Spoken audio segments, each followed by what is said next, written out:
বারাকাতুহু। আমি যে টপিকটা নিয়ে আজকে আলোচনা করব সেটা হচ্ছে prophetic mindset through the lens of সিরা or through the lens of সুন্নাহ।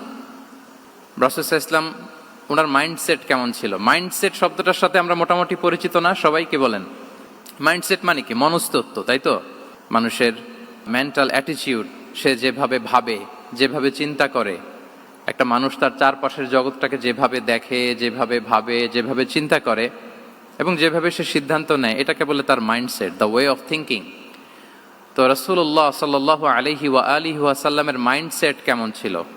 তিনি বিভিন্ন সিচুয়েশনে কিভাবে সিচুয়েশনটাকে ডিল করতেন, ওনার অ্যাপ্রোচ কেমন ছিল, কোন পরিস্থিতিতে কিভাবে রিয়্যাক্ট করতেন, কিভাবে রেসপন্স করতেন, কিভাবে থিঙ্ক করতেন, কিভাবে ডিসিশন মেকিং করতেন, এই টোটাল বিষয়টাকে আজকে আমরা prophetic mindset through the lens of সিরাতে কভার করবার চেষ্টা করবো ইনশাআল্লাহ। একটু ভারী টপিক, তারপরে খুব সহজ করে উপস্থাপন প্রেজেন্টেশন করতে পারলে এটা বোঝা যাবে ইনশাআল্লাহ বিইذنিল্লাহ।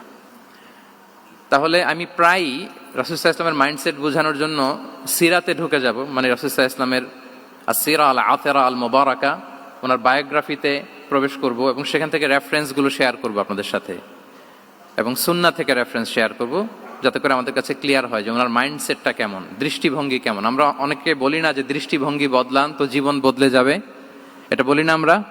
তার মানে এটা খুব গুরুত্বপূর্ণ, মাইন্ডসেট খুব গুরুত্বপূর্ণ। আমরা প্রফিটিক মাইন্ডসেট নিয়ে কথা বলবো ইনশাআল্লাহ। আমি আমার রিসার্চে 12টা মাইন্ডসেট খুঁজে পেয়েছি, based on my personal research. আরও কিছু মাইন্ডসেট থাকতে পারে, কিন্তু মেইনলি ঘুরে ফিরে এই 12টার মধ্যেই সীমাবদ্ধ রাসূল সাল্লাল্লাহু আলাইহি ওয়াসাল্লামের মাইন্ডসেট। সেই 12টা মাইন্ডসেট কি কি, আমি পয়েন্টগুলো উল্লেখ করে আমি মূল আলোচনাতে প্রবেশ করছি। প্রথম হচ্ছে গড সেন্ট্রিক মাইন্ডসেট, 2 নম্বরে ভিশন ওরিয়েন্টেড, 3 নম্বরে উইজডম ড্রিভেন, 4 নম্বরে রিফর্ম সেন্ট্রিক, 5 নম্বরে ওপেন মাইন্ডেড, 6 নম্বর এন্টারপ্রেনাল, 7 নম্বর কনসিডারেট, 8 নম্বর ট্রান্সপারেন্ট, 9 নম্বর অ্যাপ্রিসিয়েটিভ, 10 নম্বর হচ্ছে ফ্লেক্সিবল, 11 নম্বর অপটিমিস্টিক, 12 নম্বর হচ্ছে রেজিলিয়েন্ট।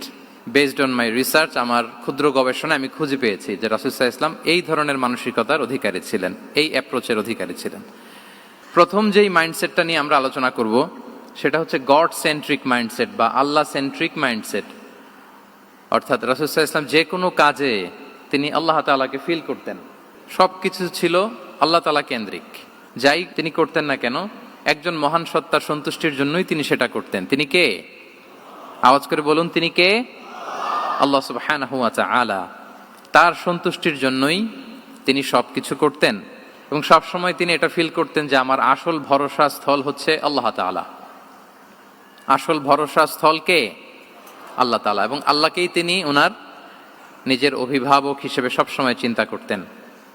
এবং তার দয়ার পরশেই যে আমরা বেঁচে আছি, তিনি যে আমাকে আগলে রেখেছেন, সার্বক্ষণিক এটাকে মনের মধ্যে ধারণ করা, সবসময় এই চিন্তাটা ভেতরে লালন করা, এটাকেই বলে গড সেন্ট্রিক মাইন্ডসেট বা আল্লাহ সেন্ট্রিক মাইন্ডসেট। এই মাইন্ডসেটের অধিকারী যদি আপনি হতে পারেন, আপনি একটা ডিভাইন পাওয়ার শিল্ডের ভেতরে থাকবেন, একটা ডিভাইন প্রোটেকশনে থাকবেন। চারিদিকে তুফান, ঝঞ্ঝা, ঝড়, অনেক কিছু, কোনো কিছুই আপনাকে স্পর্শ করবে না, কারণ আপনার গড সেন্ট্রিক মাইন্ডসেট আছে। একটা মহা শক্তিধর সত্তার সাথে আপনার সংযোগায়ন আছে, কানেক্টিভিটি আছে। সো প্রথম মাইন্ডসেটটা হচ্ছে গড সেন্ট্রিক মাইন্ডসেট। রাসূল সাল্লাল্লাহু আলাইহি ওয়াসাল্লাম সবসময় সবকিছু আল্লাহ তাআলার সন্তুষ্টির জন্য করতেন এবং তিনি ভাবতেন আমার কেউ না থাক, আল্লাহ আছে। যার কেউ নাই তার কে থাকে? আল্লাহ আছে। এটাই হচ্ছে গড সেন্ট্রিক মাইন্ডসেট। আসুন আমরা সিরাতের ভেতরে ঢুকে যাই, যেহেতু আমরা বলেছি থ্রু দ্য লেন্স অফ সিরা। সিরাতের পরতে পরতে, সুন্নাহর পরতে পরতে আমরা দেখব যে তিনি গড সেন্ট্রিক মাইন্ডসেটের অধিকারী ছিলেন কিনা। আল্লাহর হাবিব সাল্লাল্লাহু আলাইহি ওয়া আলিহি ওয়াসাল্লাম একবার একটা যুদ্ধ থেকে ফেরার পথে মরুভূমির মাঝখানে সেনাবাহিনীকে থামিয়ে বিশ্রামের ঘোষণা দিলেন যে তোমরা একটু বিশ্রাম নাও। তো উনি একটা গাছের নিচে বিশ্রামের জন্য গেলেন এবং সেখানে গাছের ডালে ওনার তলোয়ারটা ঝুলিয়ে রাখলেন, ঝুলিয়ে বিশ্রাম নিতে লাগলেন, ঘুমিয়ে পড়লেন। হঠাৎ এক বেদুইন এসে রাসূল সাল্লাল্লাহু আলাইহি ওয়াসাল্লামের এই কোষবদ্ধ তলোয়ারটা কোষমুক্ত করে এরকম হাতে নিল। রাসূল সাল্লাল্লাহু আলাইহি ওয়াসাল্লাম ঘুম থেকে জেগে উঠলেন। এবার বেদুইন বলতে আরম্ভ করলো, মাইয়ামনাউকা মিন্নি, এই মুহাম্মদ তোমাকে এবার কে বাঁচাবে বলো, এই তো আমার হাতে তলোয়ার, কে বাঁচাবে? সাথে সাথেই আল্লাহর হাবিব সাল্লাল্লাহু আলাইহি ওয়া আলিহি ওয়াসাল্লাম উনি উত্তরে বললেন আল্লাহ। উত্তরে কি বললেন?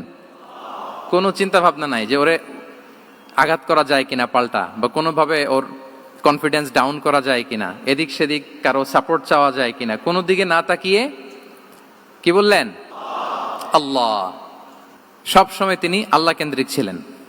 এটাকে বলে গড সেন্ট্রিক মাইন্ডসেট। যে কোনো পরিস্থিতিতে তিনি আল্লাহ যে আমার সাথে আছেন এটা কল্পনা করতেন। এবং সুনানে আবু দাউদের একটি বর্ণনা এসেছে, রাসূল সাল্লাল্লাহু আলাইহি ওয়াসাল্লাম কানা নবী সাল্লাল্লাহু আলাইহি ওয়াসাল্লাম ইযা হাযাবাহু আমরুন সাল্লা, তাকে যখন কোনো জিনিস বিচলিত করত তিনি জায়নামাজের মুসল্লায় দাঁড়িয়ে যেতেন, সালাতের জন্য দাঁড়িয়ে যেতেন। বিপদে পড়লেই আল্লাহর কাছে সেটা সঁপে দিতেন, শেয়ার করতেন। আমরা বর্তমানে কোনো বিপদে পড়লেই কি করি? আগে কোথায় শেয়ার করি? ফেসবুকে। আসলে করা উচিত কার সাথে? হ্যাঁ, আমার স্ত্রীর সাথে শেয়ার করার আগেও শেয়ার করব কার সাথে? আমার বন্ধুর সাথে শেয়ার করার আগেও শেয়ার করব কার সাথে? আল্লাহর সাথে। আমরা যদি হিজরতের ঘটনাটাকে একটু অ্যানালাইজ করি তাহলে দেখব যে গারে সাউরে যখন আল্লাহ রাসূল সাল্লাল্লাহু আলাইহি ওয়াসাল্লাম এবং আবু বকর রাদিয়াল্লাহু তাআলা আনহু ওনারা আশ্রয় নিয়েছিলেন রাত্রিবেলায়, কুরাইশরা যখন খুঁজতেছিল, আবু বকর রাদিয়াল্লাহু তাআলা আনহু বলেন যে কুরাইশদের পা দেখা যাচ্ছে, ওরা যে হেঁটে যাচ্ছে, একটু উকি মারলেই আমাদেরকে দেখা যায়। তিনি অত্যন্ত ভীত সন্ত্রস্ত, তটস্থ, নিজের জন্য নয়, রাসূল সাল্লাল্লাহু আলাইহি ওয়াসাল্লামের সেফটির জন্য। রাসূল সাল্লাল্লাহু আলাইহি ওয়াসাল্লাম আবু বকর রাদিয়াল্লাহু তাআলা আনহুকে বলেন যে আবু বকর চিন্তা করো না, লা তাহসান ইন্নাল্লাহা মা'ানা, আবু বকর চিন্তা করো না, আল্লাহ আমাদের সাথে আছেন। সুবহানাল্লাহ।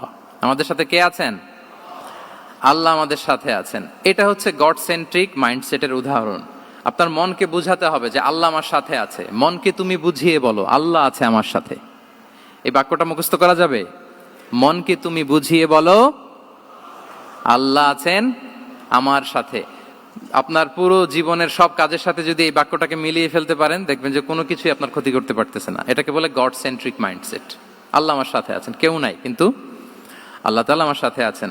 এবং গড সেন্ট্রিক মাইন্ডসেটের সবচেয়ে বড় সুবিধা হচ্ছে আপনার মনে কখনো হতাশা কাজ করবে না, হতাশা বাঁধবে না, কারণ আপনার সাথে এক মহাশক্তিধরের কানেক্টিভিটি আছে। তিনি কে বলুন তো আওয়াজ করে? তিনি আল্লাহ। হতাশা আসবে না। এই যে আমাদের জাতীয় জীবনের এখন সবচাইতে বড় বড় সমস্যাগুলোর যদি আমরা লিস্ট করি, একটা বড় সমস্যা হচ্ছে ডিপ্রেশন, তাই না? আমরা ডিপ্রেশনে ভুগি না? আপনাদের ডিপ্রেশন হয় কখনো? আচ্ছা, ডিপ্রেশন কাকে বলে আগে বলে। ডিপ্রেশন হচ্ছে আপনার আর আপনার রবের মাঝে যে দূরত্ব, এটার নাম ডিপ্রেশন। আই রিপিট, আমার আর আমার রবের মাঝে যে গ্যাপ, আমাদের সম্পর্কের যে দূরত্ব, এটার নাম কি? ডিপ্রেশন। আপনি যত আল্লাহর সাথে সম্পর্ক জোরদার করতে পারবেন, ডিপ্রেশন আপনার থেকে দৌড়ে পালাবে। এজন্য আমাদের বিশ্বাসীদের জীবনে কোনো ডিপ্রেশন নাই। আছে? আমাদের ডিকশনারিতে কোনো ডিপ্রেশন আছে বলেন তো? আমাদের সাথে আল্লাহর সম্পর্ক কেমন বলেন? মজবুত? আলহামদুলিল্লাহ পড়ুন সবাই। তাহলে ডিপ্রেশন হচ্ছে আপনার আর আপনার রবের মাঝে যে দূরত্ব, এই দূরত্ব দূর করে দেন, ডিপ্রেশন আপনিই পালাবে। আমরা আরো কিছু সিরা থেকে ইনসিডেন্ট নিয়ে দেখি যে গড সেন্ট্রিক মাইন্ডসেটটা কেমন। দ্বিতীয় হিজরিতে যে বদরের যুদ্ধ হলো, সে বদরের যুদ্ধে ইবনে মাসউদ রাদিয়াল্লাহু তাআলা আনহু তিনি বর্ণনা করেন যে আল্লাহ রাসূল সাল্লাল্লাহু আলাইহি ওয়াসাল্লাম আগামীকাল যুদ্ধ, এর আগের দিন রাতে তিনি হাত তুলে এরকম দোয়া করতেছিলেন। আমরা তো এইভাবে দোয়া করি। আল্লাহর হাবিব সাল্লাল্লাহু আলাইহি ওয়া আলিহি ওয়াসাল্লাম তিনি দোয়া করতে করতে ইমোশনালি হাত এরকম উঁচু করে, হাত্তা ইউরা বায়াদু ইবতাইহি, বগলে শুভ্রতা দেখা যাচ্ছিল, উনি দোয়া করতেছিলেন আল্লাহুম্মা আনজিজলি মা ওয়া'আতানি, আল্লাহুম্মা আতিনি মা ওয়া'আতানি, আল্লাহ তুমি যে বিজয় দিবে বলে প্রতিশ্রুতি করেছিল ওই বিজয় আমাদেরকে দাও, ওই ভিক্টরি আমাদেরকে দাও, দোয়া করছিলেন। সাইয়েদনা আলী রাদিয়াল্লাহু তাআলা আনহু উনি বর্ণনা করছেন যে বদরের যুদ্ধের আগের রাতে আমরা সবাই ঘুমোচ্ছিলাম, কিন্তু রাসূল সাল্লাল্লাহু আলাইহি ওয়াসাল্লামকে দেখলাম যে না, উনি হাত তুলে শুধু আল্লাহর কাছে কান্না করছেন, দোয়া করছেন। আবু বকর রাদিয়াল্লাহু তাআলা আনহু উনি বলেন যে আমি যে দেখলাম যে তিনি ফজর পর্যন্ত দোয়া চালিয়েই যাচ্ছিলেন, দোয়া চালিয়েই যাচ্ছিলেন, দোয়া কন্টিনিউ করছিলেন তিনি। এবং দোয়া করতে করতে রাসূল সাল্লাল্লাহু আলাইহি ওয়াসাল্লাম এতটাই ইমোশনাল হয়ে গেলেন যে ওনার গায়ের চাদরটা নিচে পড়ে গেল। আবু বকর রাদিয়াল্লাহু তাআলা আনহু যে বলেন ইয়া নবী আল্লাহ কাফাকা মুনাশাদাতুকা রাব্বাক ফাইন্নাহু সায়ুনজিজু লাকা মা ওয়া'দাক, হে নবী যথেষ্ট, এনাফ ইজ এনাফ, অনেক হয়েছে নবী, আন্না, আর কাঁদতে হবে না, আপনার রব আপনাকে ভিক্টরি বা বিজয় দান করবে ইনশাআল্লাহ। তাহলে দেখেন, যুদ্ধের আগের রাতে সেনাপ্রধান কি করে? এই কৌশল ওই কৌশল, কোন দিক দিয়ে অ্যাটাক করা যাবে, ওয়ার স্ট্র্যাটেজি ঠিক করে, তার সাথে যারা আছে তাদের সাথে পরামর্শ করে। কিন্তু রাসূল সাল্লাল্লাহু আলাইহি ওয়াসাল্লাম সব কিছু সেট করে দিয়ে কার সাথে কানেক্টিভিটি গড়েছেন বলুন তো? আল্লাহর সাথে। This is called God centric mindset, Allah centric mindset. আমার হৃদয়টা সবসময় কার সাথে জুড়ে থাকবে? আল্লাহর সাথে, কারণ উনি ছাড়া আমার কোনো ঠিকানাই নেই। তাহলে এই মেন্টালিটি যদি আমরা ধারণ করতে পারি, এটাকে বলে গড সেন্ট্রিক মাইন্ডসেট। তাহলে রাসূলুল্লাহ সাল্লাল্লাহু আলাইহি ওয়া আলিহি ওয়াসাল্লামের যে 12টা মাইন্ডসেটের কথা আমরা বলেছি, তার প্রথমটা হচ্ছে গড সেন্ট্রিক। আল্লাহ তাআলা আমাদেরকে গড সেন্ট্রিক মাইন্ডসেট দান করুক। আমরা যে কোনো পরিস্থিতিতে যেভাবেই থাকি না কেন, আমরা বিপদে আপদে সবসময় ভরসা রাখবো কার উপর? এটাই হচ্ছে গড সেন্ট্রিক বা আল্লাহ সেন্ট্রিক মাইন্ডসেট। আচ্ছা, 2 নাম্বার মাইন্ডসেট হচ্ছে vision oriented mindset. Vision oriented mindset মানে হচ্ছে যার মধ্যে দূরদর্শিতা আছে, ফার সাইটেডনেস আছে, who can anticipate the future, যে ভবিষ্যৎ আগাম অনুমান করে ফেলতে পারে, সামনের পরিস্থিতিকে আগাম অনুমান করতে পারার যে যোগ্যতা বা দীর্ঘমেয়াদী চিন্তা করতে পারার যে ক্যাপাসিটি, এটাকে বলে ভিশন ওরিয়েন্টেড মাইন্ডসেট। এটা আল্লাহ রাসূল সাল্লাল্লাহু আলাইহি ওয়া আলিহি ওয়াসাল্লামকে আল্লাহ তাআলা দান করেছেন। উনি ভবিষ্যৎকে আগাম বুঝতে পারতেন, আগাম অনুমান করতে পারতেন, এবং সে অনুযায়ী তিনি স্ট্র্যাটেজি, প্ল্যান, পরিকল্পনা এটা তিনি সাজাতে পারতেন। এটাকে বলে ভিশন ওরিয়েন্টেড মাইন্ডসেট। এবার আসুন আমরা সিরাতের কিছু ইনসিডেন্টকে সামনে নিয়ে আসি যে তিনি কিরকম ভিশন ওরিয়েন্টেড মাইন্ডসেটের অধিকারী ছিলেন। আমরা সবাই হুদাইবিয়ার ঘটনা জানি না? কত হিজরিতে ঘটেছিল বলুন তো সবাই? 6ষ্ঠ হিজরিতে। লাকাদ সাদাকাল্লাহু রাসূলাহুর রুইয়া বিল হক লাতাদখুলুন্নাল মাসজিদাল হারামা ইনশাআল্লাহু আমিনিন। রাসূল সাল্লাল্লাহু আলাইহি ওয়াসাল্লাম 6ষ্ঠ হিজরিতে মদিনায় স্বপ্নে দেখলেন যে তিনি উমরা করতে যাচ্ছেন। তো নবীদের স্বপ্ন এটা কেবল স্বপ্ন নয়, এটা আল্লাহর পক্ষ থেকে ওয়াহি, রেভেলেশন। তো সেই হিসেবে তিনি 1400 সাহাবা নিয়ে উমরা করতে চলে গেলেন মক্কায়, কিন্তু মক্কাবাসী ঢুকতে দিল না, থামিয়ে দেয়া হলো। তো তখন একটা চুক্তি হয়েছিল, ওই চুক্তিতে বলা হলো, রাসূল সাল্লাল্লাহু আলাইহি ওয়াসাল্লাম লিখতে বললেন যে লিখো মিন মুহাম্মদ রাসূলিল্লাহ, আল্লাহর রাসূল মুহাম্মদের পক্ষ থেকে কুরাইশদের সাথে এই চুক্তি।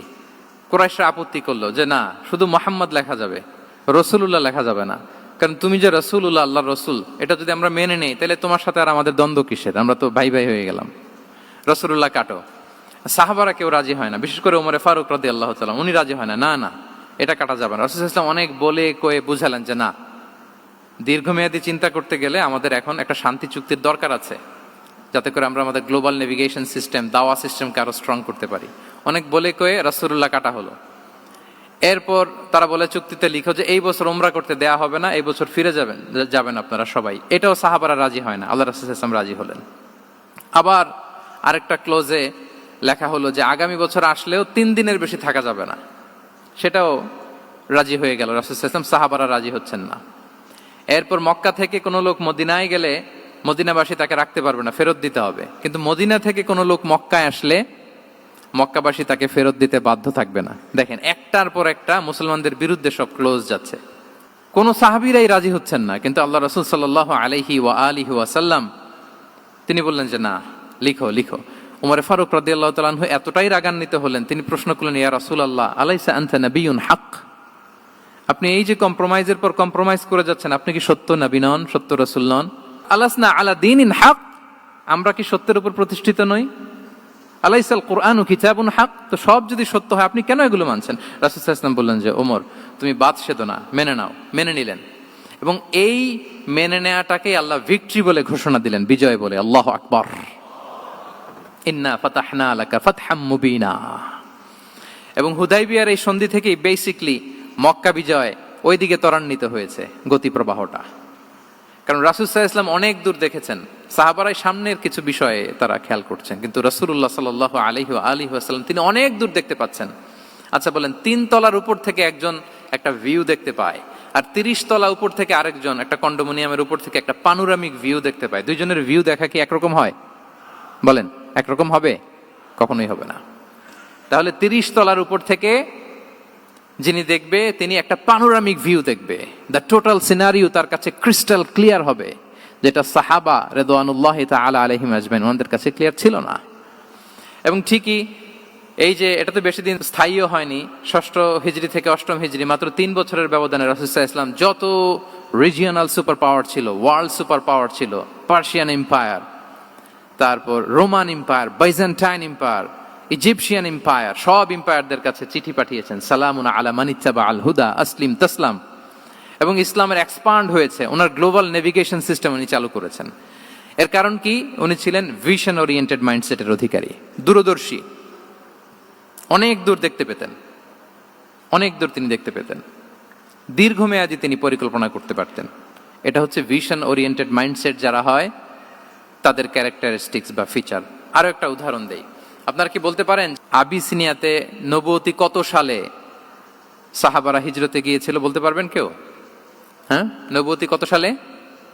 5ম সালে। হ্যাঁ, নবুয়তি 5ম বছর ওনারা আবিসিনিয়াতে, বর্তমানে যেটা ইথিওপিয়া বা ইরিত্রিয়া, সেখানে সাহাবারা হিজরতে গিয়েছিলেন। এবং আবিসিনিয়াতে এই যে হিজরতে গেল, তারা সবাই মিলে ফিরে এসেছিল মদিনায় কবে? এটা কি কেউ জানেন? আল্লাহু আকবার, মাশাআল্লাহ মাশাআল্লাহ। বসুন। খায়বার বিজয়ের দিন এসেছিলেন। আবিসিনিয়াতে যারা হিজরতে গিয়েছিলেন তারা মদিনায় ব্যাগ এন্ড ব্যাগেজ সবকিছু নিয়ে খায়বার বিজয়ের সময়, মানে 7ম হিজরিতে এসেছিলেন। তো রাসূল সাল্লাল্লাহু আলাইহি ওয়াসাল্লাম যখন মক্কা থেকে মদিনায় হিজরত করলেন, সব সাহাবারা মদিনায় চলে আসছেন। মদিনায় এখন একটা ইসলামিক সোসাইটি, ইসলামিক স্টেট। বদরের যুদ্ধে মুসলমানদের বিজয়, খন্দকে বিজয়, খন্দক তো 5মে। তারপরে ওনারা কেন আসে না বলেন তো? আসেনি। 7ম হিজরিতে এসেছেন। জাফর রাদিয়াল্লাহু তাআলা আনহুর নেতৃত্বে, সাইয়েদনা আলী রাদিয়াল্লাহু তাআলা আনহুর আপন ভাই, বড় ভাই, ওনার নেতৃত্বে যখন 7ম হিজরিতে, ওখানে যাওয়ার 15 বছর পর যখন তারা সবাই ফিরলেন, রাসূল সাল্লাল্লাহু আলাইহি ওয়াসাল্লাম এত খুশি হলেন, তিনি বললেন, মা আদরি বিআইয়িহিমা আনা আফরাহ বিফাতহি খাইবার আও বিকুদুমি জাফর। আমি কোনটাতে বেশি খুশি আজকে আমি জানি না, খায়বার বিজয়ে বেশি খুশি না আমার ভাই জাফরকে পেয়ে বেশি খুশি। আল্লাহু আকবার। এত খুশি হয়েছিলেন। তো এখন এমনি তো মনে প্রশ্ন জাগে যে রাসূল সাল্লাল্লাহু আলাইহি ওয়াসাল্লাম যখন মদিনায় চলে আসলেন, কোরআনের আয়াতগুলো নাজিল হয়, সালাত ফরজ হলো, যাকাত আসলো, সব হলো, একটার পর একটা হচ্ছে, ইসলামিক স্টেট, তো ওনারাই কেন আবিসিনিয়াতে পড়ে আছেন? প্রশ্ন জাগে না? ওই সময় একটা ক্রাইসিস মোমেন্ট ছিল, তখন ওনারা গিয়েছিল আবিসিনিয়াতে, কিন্তু আসে না কেন? ওনারা এসেছেন 7ম হিজরিতে। এর কারণ আবিসিনিয়ায় কিছু মুসলিমদেরকে রেখে দেওয়া, এটা রাসূলুল্লাহ সাল্লাল্লাহু আলাইহি ওয়াসাল্লামের প্ল্যান বি ছিল। কি ছিল? Plan B. রাসূল সাল্লাল্লাহু আলাইহি ওয়াসাল্লাম অপেক্ষা করছিলেন যে মদিনাকে প্রথমে ইন্টারনাল যত থ্রেট আছে এগুলো থেকে মুক্ত করতে হবে, এরপরে মদিনাকে যত এক্সটার্নাল থ্রেট আছে এগুলো থেকে মুক্ত করতে হবে। সব যখন মুক্ত করে উনি দেখলেন যে না, মদিনা সেফ জোন, এখন আর আলাদা একটা বেজ, একটা এক্সট্রা সেফ জোন বা এডিশনাল বেজ আমার কোথাও দরকার নাই। তখনই তিনি লোক পাঠালেন যে যাও, জাফরের নেতৃত্বে আবিসিনিয়ায় যারা হিজরত করেছে তারা সবাই মদিনায় চলে আসো। সুবহানাল্লাহ বিহামদি। তাহলে একটা প্ল্যানে কাজ করতেন না। আমরা তো এরকম করি, একটাই প্ল্যান। প্ল্যান কয়টা? এটা যদি ওয়ার্ক না করে শেষ, আমও নাই, সালাও নাই। কিন্তু রাসূলুল্লাহ সাল্লাল্লাহু আলাইহি ওয়া আলিহি ওয়াসাল্লামের প্ল্যান এ ছিল, প্ল্যান বি ছিল, প্ল্যান সি ছিল। প্ল্যান এ ওয়ার্ক না করলে প্ল্যান বি তে যেতেন, বি ওয়ার্ক না করলে সি তে যেতেন, এইভাবে তিনি কাজ করতেন। তাহলে এটা হচ্ছে বেসিকলি ভিশন ওরিয়েন্টেড মাইন্ডসেটের অধিকারী যারা, তারা এটা করে, যারা ফিউচারকে অ্যান্টিসিপেট করতে পারে, আগাম অনুভব করতে পারে যে কি হতে পারে সামনে। এই যে বাংলাদেশের বিভিন্ন প্ল্যান পরিকল্পনায় আমরা দেখা যায় যে এখান দিয়ে একটা ব্রিজ করে পরে ভাঙতে হয়, রাস্তা একটা তৈরির পরে ভাঙতে হয়, কোথায় এক টানেল হয়ে আছে প্রতি মাসে মাসে এখন লস হয়, তারপর 1 ঘন্টা বৃষ্টি হলে পুরো ঢাকা শহর এটা বন্যা হয়ে যায়। এগুলো হচ্ছে একাধিক প্ল্যান না থাকা, ভিশনারি অ্যাটিটিউডের অধিকারী না হওয়ার কারণে এই ঝামেলাগুলো আমাদের হচ্ছে। তো প্রফেটিক সিরার এই প্রফেটিক মাইন্ডসেট থেকে আমাদের নেয়ার বিষয় হচ্ছে এটা, যে আমাদেরকে ভিশনারি অ্যাটিটিউডের হতে হবে। রাসূল সাল্লাল্লাহু আলাইহি ওয়াসাল্লাম ভিশন ওরিয়েন্টেড মেন্টালিটির ছিলেন। আগাম, আজ থেকে 50 বছর পরে বাংলাদেশে কি ক্রাইসিস হতে পারে, আজ থেকে ঠিক 100 বছর পরে বাংলাদেশে কি হতে পারে, ওই রোড ম্যাপকে সামনে রেখে আমাদেরকে প্ল্যান করতে হবে। এটাকে বলে ভিশন ওরিয়েন্টেড মাইন্ডসেটের অধিকারী হওয়া। 3 নাম্বার হচ্ছে উইজডম ড্রিভেন মাইন্ডসেট। উইজডম মানে হচ্ছে প্রজ্ঞা। প্রজ্ঞা কি? জ্ঞান আর কমন সেন্স দুইটা একসাথে হইলে ওইটারে প্রজ্ঞা বলে। When the knowledge and common sense join together, it reflects as wisdom. আপনার জ্ঞান এবং আপনার কমন সেন্স একসাথে হইলে ওইটা উইজডম হয়ে যায়। রাসূল সাল্লাল্লাহু আলাইহি ওয়াসাল্লাম ছিলেন প্রজ্ঞায় সমৃদ্ধ এক মননের অধিকারী। ওনার সব কিছুতেই প্রজ্ঞা ছিল। উইজডম ইন গিভিং অ্যাডভাইস, উপদেশ দেওয়ার সময় ছিল। উইজডম ইন পলিসি মেকিং এর সময় সেখানে প্রজ্ঞা ছিল। Wisdom in action, strategic plan, কোন স্ট্র্যাটেজিক প্ল্যানের ক্ষেত্রে প্রজ্ঞা ছিল। রাসূল সাল্লাল্লাহু আলাইহি ওয়াসাল্লাম একই প্রশ্নের উত্তর এক একজনকে এক একভাবে দিতেন। অনেক সাহাবারা জিজ্ঞেস করতেন যে রাসূলুল্লাহ একই প্রশ্ন, একে বললেন এইটা, ওরে বললেন ওইটা, ওরে বললেন আরেকটা, এটা কেন?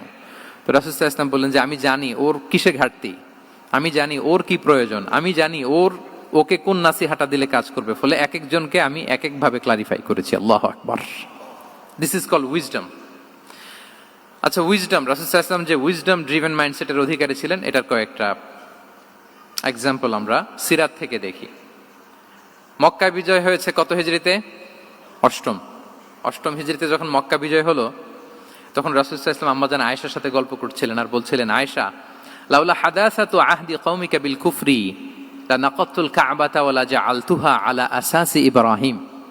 আয়েশা, তোমার এই মক্কাবাসী, তোমার এলাকার লোকজন যদি একটা কেওস সৃষ্টি না করতো, তাহলে কাবার যে আসল শেপ, আমি ওই আসল শেপে এটাকে ফেরত নিতাম, কিন্তু নিতে গেলে এখন একটা ঝামেলা বাঁধবে, এজন্য নিব না। ব্যাপারটা হচ্ছে, আমরা এখন যে কাবাটাকে দেখি, এটা হচ্ছে স্কয়ার আকৃতির। স্কয়ার মানে কি? বর্গাকৃতি, তাই তো? বর্তমান কাবা কোন আকৃতির বলেন তো? একটা বড় কিউবের সাইজ না? দূর থেকে দেখলে মনে হয় একটা বড় কিউবের সাইজ, কিউবের আকৃতি মানে স্কয়ার, চতুর্ভুজ।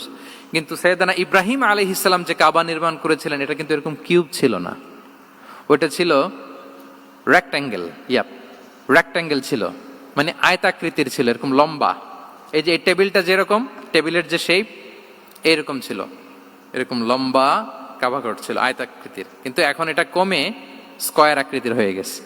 এর কারণটা কি? কাবা একবার ওখানে অগ্নিকাণ্ড ঘটার কারণে ধ্বংস হয়েছিল, ফলে কাবাকে আবার রিনোভেশন করা লেগেছিল, পুনর্নির্মাণ। তো কুরাইশরা সিদ্ধান্ত নিয়েছিল, কাবা পুনর্নির্মাণে আমরা কোনো হারাম টাকা ইউজ করব না, যার কাছে যত হালাল টাকা আছে নিয়ে আসা হলো। কিন্তু হালাল টাকা যতটুকু জমা হয়েছে, এটা দিয়ে পুরো কাবা নির্মাণ হয় না, অর্ধেক হয়। ফলে কাবা যে আয়তাকৃতির ছিল, সেটা না হয়ে গেছে কি বলেন? বর্গাকৃতির, মানে স্কয়ার। ওই স্কয়ার কাবাই আজ পর্যন্ত রয়ে গেছে। কিন্তু ওই যে আয়তক্ষেত্রের যে শেপের মধ্যে যতটুকু জায়গা বাকি ছিল, ওইখানে দেখবেন একটা ক্রিসেন্টের মতো আছে, হেজরে ইসমাইল, হাতিমে কাবা বলে। ওইটার ভিতরে নামাজ পড়া আর কাবার ভিতরে নামাজ পড়া একই হুকুম। ওইটার ভিতরে নামাজ পড়া আর কাবার ভিতরে নামাজ পড়া কি একই হুকুম। ফলে ওই হাতিমের ভেতরে ফরজ সালাত আদায় হয় না, নফল সুন্নাত পড়া যায়।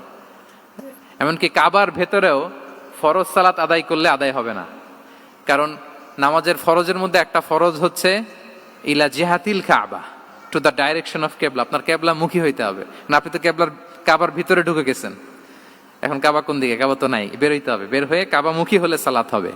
I think you got the point. তো তাহলে রাসূল সাল্লাল্লাহু আলাইহি ওয়াসাল্লামের উইজডম বা প্রজ্ঞাটা এখানে দেখেন। আম্মাজান আয়েশা রাদিয়াল্লাহু তাআলা আনহাকে উনি বললেন যে, আয়েশা, মক্কা তো বিজয় হলো, মক্কার কন্ট্রোল তো এখন আমার হাতে।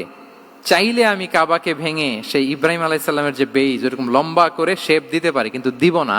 কেননা দিলে মক্কা একটা ক্যাওস হতে পারে। কি হতে পারে?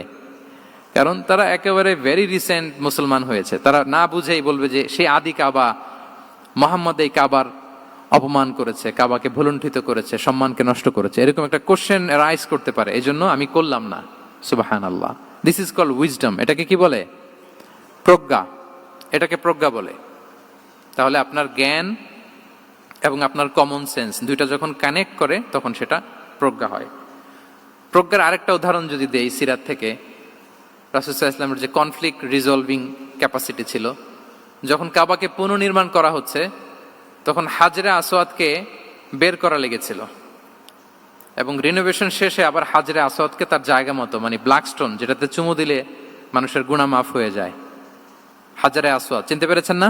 ফলে অনেক বোনেরা, যাদের জন্য হেজাব নিকাব মেনটেন করা হচ্ছে ফার্জ, পর্দার কোনো বালাই নাই, পুরুষের সাথে ধাক্কা ধাক্কি করে তার শরীর মিশে যাচ্ছে, গা মিশে যাচ্ছে, ধাক্কা ধাক্কি করে একটা সুন্নতের জন্য ফরজকে স্যাক্রিফাইস করে ফেলতেছে। মানে ফোকাস ঠিক নাই আর কি, কোথায় যে কোনটা করতে হবে ওইটাই ভুলে গেছে। তো এই হাজরে আসওয়াদ পাথরকে আবার জায়গা মতো রাখতে হবে। এখন কে রাখবে, এই নিয়ে মারামারি মক্কায়। বড় বড় চারটা গোত্র বলে, এই গোত্র বলে আমি রাখবো, এই গোত্র বলে আমি রাখবো, আরেক গোত্র বলে রক্তের গঙ্গা বইয়ে দেবো মক্কায়, কিন্তু এই সম্মান অন্যকে নিতে দিব না, কারণ ইটস ভেরি প্রেস্টিজিয়াস ইস্যু। যা আমাদের গোত্র এই ব্ল্যাক স্টোন হাজরে আসওয়াদকে নিয়ে জায়গা মতো রেখেছে, এটা কাউকে দিব না।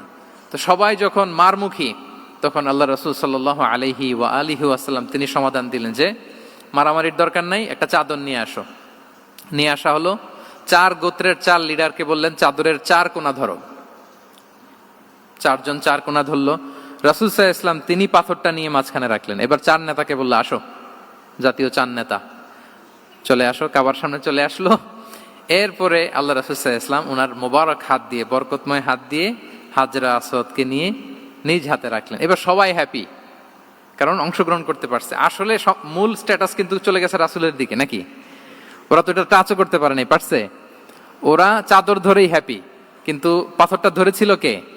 রাসূল সাল্লাল্লাহু আলাইহি ওয়াসাল্লাম। চাদরে রেখেছিল কে?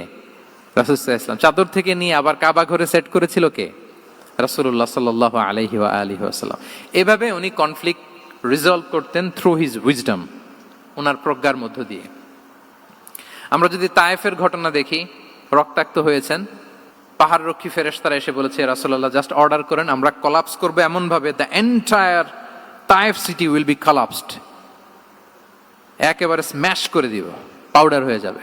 রাসূল সাল্লাল্লাহু আলাইহি ওয়াসাল্লাম বললেন, না, বাল আরজু আন ইউখরিজাল্লাহু মিন আসলাবিহিম মান ইয়াবুদুল্লাহ ওয়াহদাহু ওয়া লা ইউশরিকু বিহি শাইআ।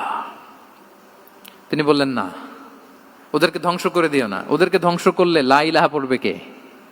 সুবহানাল্লাহ। কি উইজডম ড্রিভেন ছিলেন উনি। উনি বলেন যে আমি আশা করি, প্রত্যাশা রাখি, দোয়া করি যে ওরা আমাকে প্রত্যাখ্যান করেছে, কিন্তু ওদের যে নেক্সট জেনারেশন, ওরা সাক্ষী দেবে আশহাদু আল্লাহ ইলাহা ইল্লাল্লাহ ওয়া আশহাদু আন্না মুহাম্মাদার রাসূলুল্লাহ। এবং তাই হয়েছে। এখন তায়েফে যান, চারদিক থেকে আল্লাহু আকবার ধ্বনিতে মুখরিত তায়েফ, এবং এত চমৎকার শহর, এটা একটা ট্যুরিস্ট ডেস্টিনেশন হয়ে গেছে। সৌদি আরবিয়াতে যারা যায়, তায়েফ না গেলে লোকদের ভালো লাগে না। ঠান্ডা, সবুজ শ্যামল, রেইনফল হয়, ফলমূল পাওয়া যায়। আব্দুল্লাহ ইবনে আব্বাস রাদিয়াল্লাহু তাআলা আনহুর স্মৃতিধন্য মসজিদ আছে, অনেকগুলো ইউনিভার্সিটি আছে, ইসলামিক ইনস্টিটিউশন আছে। এই যে নয়নাভিরাম তায়েফ, এটা রাসূল সাল্লাল্লাহু আলাইহি ওয়াসাল্লামের উইজডমের ফসল। ওই দিন যদি রাগের চোটে বলতো যে হ্যাঁ দাও, স্ম্যাশ করে দাও, তাইলে এই যে যারা শাহাদা পড়েছে, নও মুসলিম হয়েছে, এটা কিন্তু হতো না। তাহলে এটা হচ্ছে রাসূল সাল্লাল্লাহু আলাইহি ওয়াসাল্লামের প্রজ্ঞার একটা উদাহরণ। আর একটা উদাহরণে যাই। রাসূল সাল্লাল্লাহু আলাইহি ওয়াসাল্লাম যখন আকাবার দ্বিতীয় শপথ করে ফেললেন ইয়াসরিববাসীর সাথে, তখনও মদিনা হয়নি, তো তখন মদিনাবাসী বলল যে রাসূলুল্লাহ, আপনি তো এখনো হিজরত করবেন না, তো আমাদেরকে কোরআন শিখাবে কে, সালাত শিখাবে কে? আপনি একজন দায়ী পাঠান, আমাদের সাথে একজন টিচার দেন। রাসূল সাল্লাল্লাহু আলাইহি ওয়াসাল্লাম তখনও মদিনাতে হিজরতে যাননি, আমাদের সাথে একজন দায়ী পাঠাবেন। তো রাসূল সাল্লাল্লাহু আলাইহি ওয়াসাল্লাম একজনকে দায়ী হিসেবে পাঠিয়েছিলেন। বলেন ওই দায়ীর নাম কি? কি নাম? মুসআব ইবনে উমাইর রাদিয়াল্লাহু তাআলা আনহু, যিনি উহুদের যুদ্ধে শহীদ হয়েছিলেন, উনাকে পাঠিয়েছিলেন। দেখেন, উনি আবু বকর রাদিয়াল্লাহু তাআলা আনহুকে পাঠান নাই, পাঠিয়েছেন ওমর ফারুককে, ওসমান রাদিয়াল্লাহু তাআলা আনহু, আলী রাদিয়াল্লাহু তাআলা আনহু, কাউকে পাঠাইছেন? কারে পাঠালেন? মুসআবকে। এর কারণ হচ্ছে উনি দেখতে খুব স্মার্ট ছিলেন, খুব ড্যাশিং ফেসের অধিকারী ছিলেন, মক্কার এলিট ফ্যামিলির একজন যুবক ছিলেন, এবং উনি সবচাইতে দামি দামি পারফিউম কালেক্ট করে ওইটা দিতেন। উনি মক্কার কোনো রাস্তা দিয়ে হেঁটে গেলে লোকজন বুঝতো এই রাস্তা দিয়ে কিছুক্ষণ আগে হেঁটে গিয়েছে মুসআব ইবনে উমাইর। সুবহানাল্লাহ। আমরা বাংলায় বলি না যে আগে দর্শনদারি পরে গুণবিচারী? এই কথাটার সাথে পরিচিত আপনারা? আগে দর্শনদারি পরে গুণবিচারী। আল্লাহ তাআলা এক একজনকে আমাদেরকে এক এক অবয়বে সৃষ্টি করেছেন। হুয়াল্লাযী ইউসাউবিরুকুম ফিল আরহামি কাইফা ইয়াশা। আল্লাহর একটা নাম হচ্ছে তিনি আল মুসাউবির, দ্য ডিজাইনার। মায়ের গর্ভে থাকতেই আমাদের কার চেহারা, কার কণ্ঠস্বর, কার স্কিন কালার, কে কিরকম হব, সব ফিক্স তিনি ঠিক করে দিয়েছেন। এটা আল্লাহর দেয়া। কিন্তু রাসূল সাল্লাল্লাহু আলাইহি ওয়াসাল্লামের উইজডমের ব্যাপার হচ্ছে তিনি আবু বকর রাদিয়াল্লাহু তাআলা আনহু, ওমর রাদিয়াল্লাহু তাআলা আনহু, ওসমান আলী, কাউকে চুজ না করে কাকে পাঠালেন? মুসআব ইবনে উমাইরকে। যে তাকে দেখলেই সবাই আগে পাগল হয়ে যায়, মানে ইমপ্রেস হয়ে যায়। হ্যাঁ, ফার্স্ট ইমপ্রেশনটা তার খুব ভালো, খুব ভালো। উনি মুসআব ইবনে উমাইরকে পাঠালেন, এবং যেই প্ল্যান সেই কাজ। উনি যে পুরো মদিনা কাঁপায় ফেলছেন, মাশাআল্লাহ।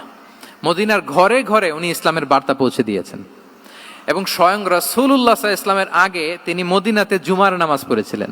কারণ জুমার বিধান আসছে, কিন্তু মক্কা এমন একটা ল্যান্ড যেখানে এখনো জুমা পড়া আবশ্যক হয় নাই, চারদিকে কুফর বেষ্টিত। তো রাসূল সাল্লাল্লাহু আলাইহি ওয়াসাল্লাম লোক পাঠিয়েছেন যে জুমার বিধান এসছে, মুসাব তুমি কিন্তু মদিনায় যারা আছে তাদেরকে নিয়ে জুমা পড়ে ফেলো। তো মুসাব রাদিয়াল্লাহু তাআলা আনহু স্বয়ং রাসূলুল্লাহ সাল্লাল্লাহু আলাইহি ওয়াসাল্লামের আগে রাসূল সাল্লাল্লাহু আলাইহি ওয়াসাল্লামের পারমিশন নিয়ে মদিনাতে জুমা কায়েম করে ফেলছে। সুবহানাল্লাহি ওয়া বিহামদিহি। দেখেন, উইজডম ড্রিভেন পার্সোনালিটির অধিকারী ছিলেন, প্রজ্ঞার অধিকারী ছিলেন, অন্য কাউকে পাঠাননি। কাকে পাঠিয়েছেন? মুসআব ইবনে উমাইর। তাহলে উনি যেই কাজটাই করতেন, যেটা বলতেন, যেটাতে এঙ্গেজ হতেন, এর নেপথ্যে প্রজ্ঞা ছিল। কি ছিল ভাই? উইজডম ছিল। আল্লাহ যেন সেই উইজডম আমাদেরকে দান করেন, আল্লাহ যেন সেই প্রজ্ঞা দিয়ে আমাদেরকে সমৃদ্ধ করেন। আমরা সবাই পড়ি আমিন। 4 নাম্বার হচ্ছে রিফর্ম সেন্ট্রিক মাইন্ডসেট। মানে রাসূল সাল্লাল্লাহু আলাইহি ওয়াসাল্লাম সংস্কারবাদী ছিলেন আর কি। ভুলভাল দেখলে রিফর্ম করতেন, ইসলাহ করতেন, সংস্কার। এখন তো এই যে অনেকগুলো সংস্কার কমিটি হলো দেখলাম বাংলাদেশে, খুব সুন্দর, বিভিন্ন বিষয়ে সংস্কার হচ্ছে। এবং স্বাধীনতার পরে আমাদের বয়স তো আর বেশি না, মানে সব দলের লোকেরা মিলে একসাথে এরকম বসা, এরপর রাষ্ট্রীয় ইস্যু নিয়ে ডিসকাস করা, এরপর মাঝে মাঝে আবার ওয়াক আউট করা, আবার একটু মিষ্টি ঝগড়া করা, আবার একটু ফান করা, এই সব কিছুর মধ্য দিয়ে জাতির জন্য ভাবা, নতুন নতুন চিন্তা প্রণয়ন। That's very good, I do appreciate, এটা দরকার। এমন বাংলাদেশই তো আমরা চেয়েছিলাম, ঠিক কিনা বলেন? এই যে রিফর্ম হচ্ছে, এটা অ্যাপ্রিসিয়েবল। রাসূল সাল্লাল্লাহু আলাইহি ওয়াসাল্লামের কিন্তু এই রিফর্ম সেন্ট্রিক মাইন্ডসেট ছিল। অন্যায় দেখলে, ভুলভাল দেখলে, অসঙ্গতি দেখলে, ইনকনসিস্টেন্সি দেখলে শুধরে দিতেন। শুদ্ধাচার অভিযান চালিয়েছেন মক্কাতেও, মদিনাতেও, রিফর্ম করতেন। সব খারাপকে তিনি ভালো দিয়ে পরিবর্তন করে দিতেন। আসুন সিরাতের আয়নায়, থ্রু দ্য লেন্স অফ সিরা, আমরা দেখি কিভাবে পরিবর্তন করতেন। রাসূল সাল্লাল্লাহু আলাইহি ওয়াসাল্লামের একটা আদত বা হ্যাবিট ছিল, তিনি কোনো ব্যক্তির বা কোনো স্থানের কোনো বাজে নাম বা খারাপ নাম দেখলে ওটা ভালো নামে চেঞ্জ করে দিতেন। মক্কা থেকে মদিনায় হিজরতের আগে মদিনার নাম ছিল ইয়াসরিব। কি ছিল?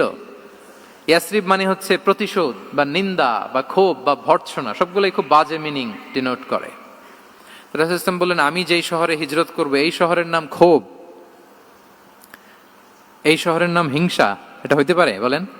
রাহমাতাল লিল আলামিন, হ্যাঁ, mercy and peace for the entire universe করে যাকে আল্লাহ পাঠিয়েছেন, উনি যেই শহরে থাকবেন ওই শহরের নাম প্রতিশোধের শহর, এটা হবে? উনি শহরের নাম চেঞ্জ করে দিলেন। উনি শহরের নাম দিলেন মদিনাতুন নবী। কি দিলেন? মদিনাতুন নবী, অথবা তওবা তয়্যিবা, চেঞ্জ করে দিলেন, পরিবর্তন করে দিলেন।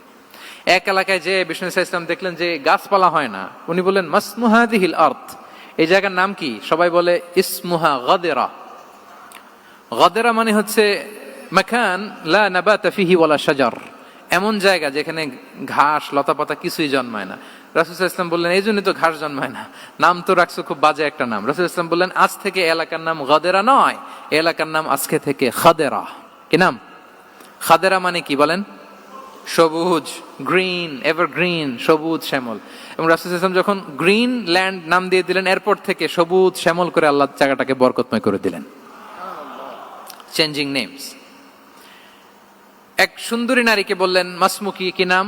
বলে আসিয়া। আসিয়া মানে অবাধ্য।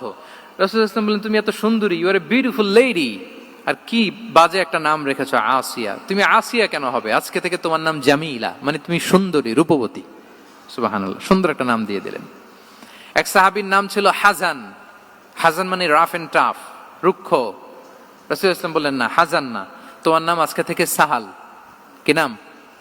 সাহাল। সাহাল মানে সহজ। উনি বলেন, যেদিন থেকে সাহাল রাখছি এর আগ পর্যন্ত নাকি ওনার অসুস্থতা, রোগ বালাই একটার পর একটা লেগেই থাকতো। যেদিন থেকে সাহাল, ওই দিন থেকে উনি বলেন যে আল্লাহ তাআলা নবীর এই নাম চেঞ্জ করে দেওয়ার বারাকায় আমার পুরো জীবনের সব কাজকে আল্লাহ তাআলা সহজ করে দিয়েছেন। তাহলে রিফর্ম সেন্ট্রিক মাইন্ডসেট, আমরাও খারাপ কিছু দেখলে ভালো দিয়ে পরিবর্তন করব। কি বলেন? আচ্ছা, এটা তো নাম চেঞ্জ করে দেয়া। এবার সোশ্যাল রিফর্ম তিনি কি কি করেছেন আমরা একটু দেখি। তিনি যখন যুবক, মক্কায় এক ইয়ামানি লোক ব্যবসা করতে এসে তার প্রোডাক্ট বিক্রি করার পরে, আস ইবনে ওয়াইল নামে এক লোকের কাছে বিক্রি করার পরে যখন দাম চাইতে গেল, আস বলে, আরে বেটা, আমরা মক্কার সন্তান, আমরা দাম দিব না।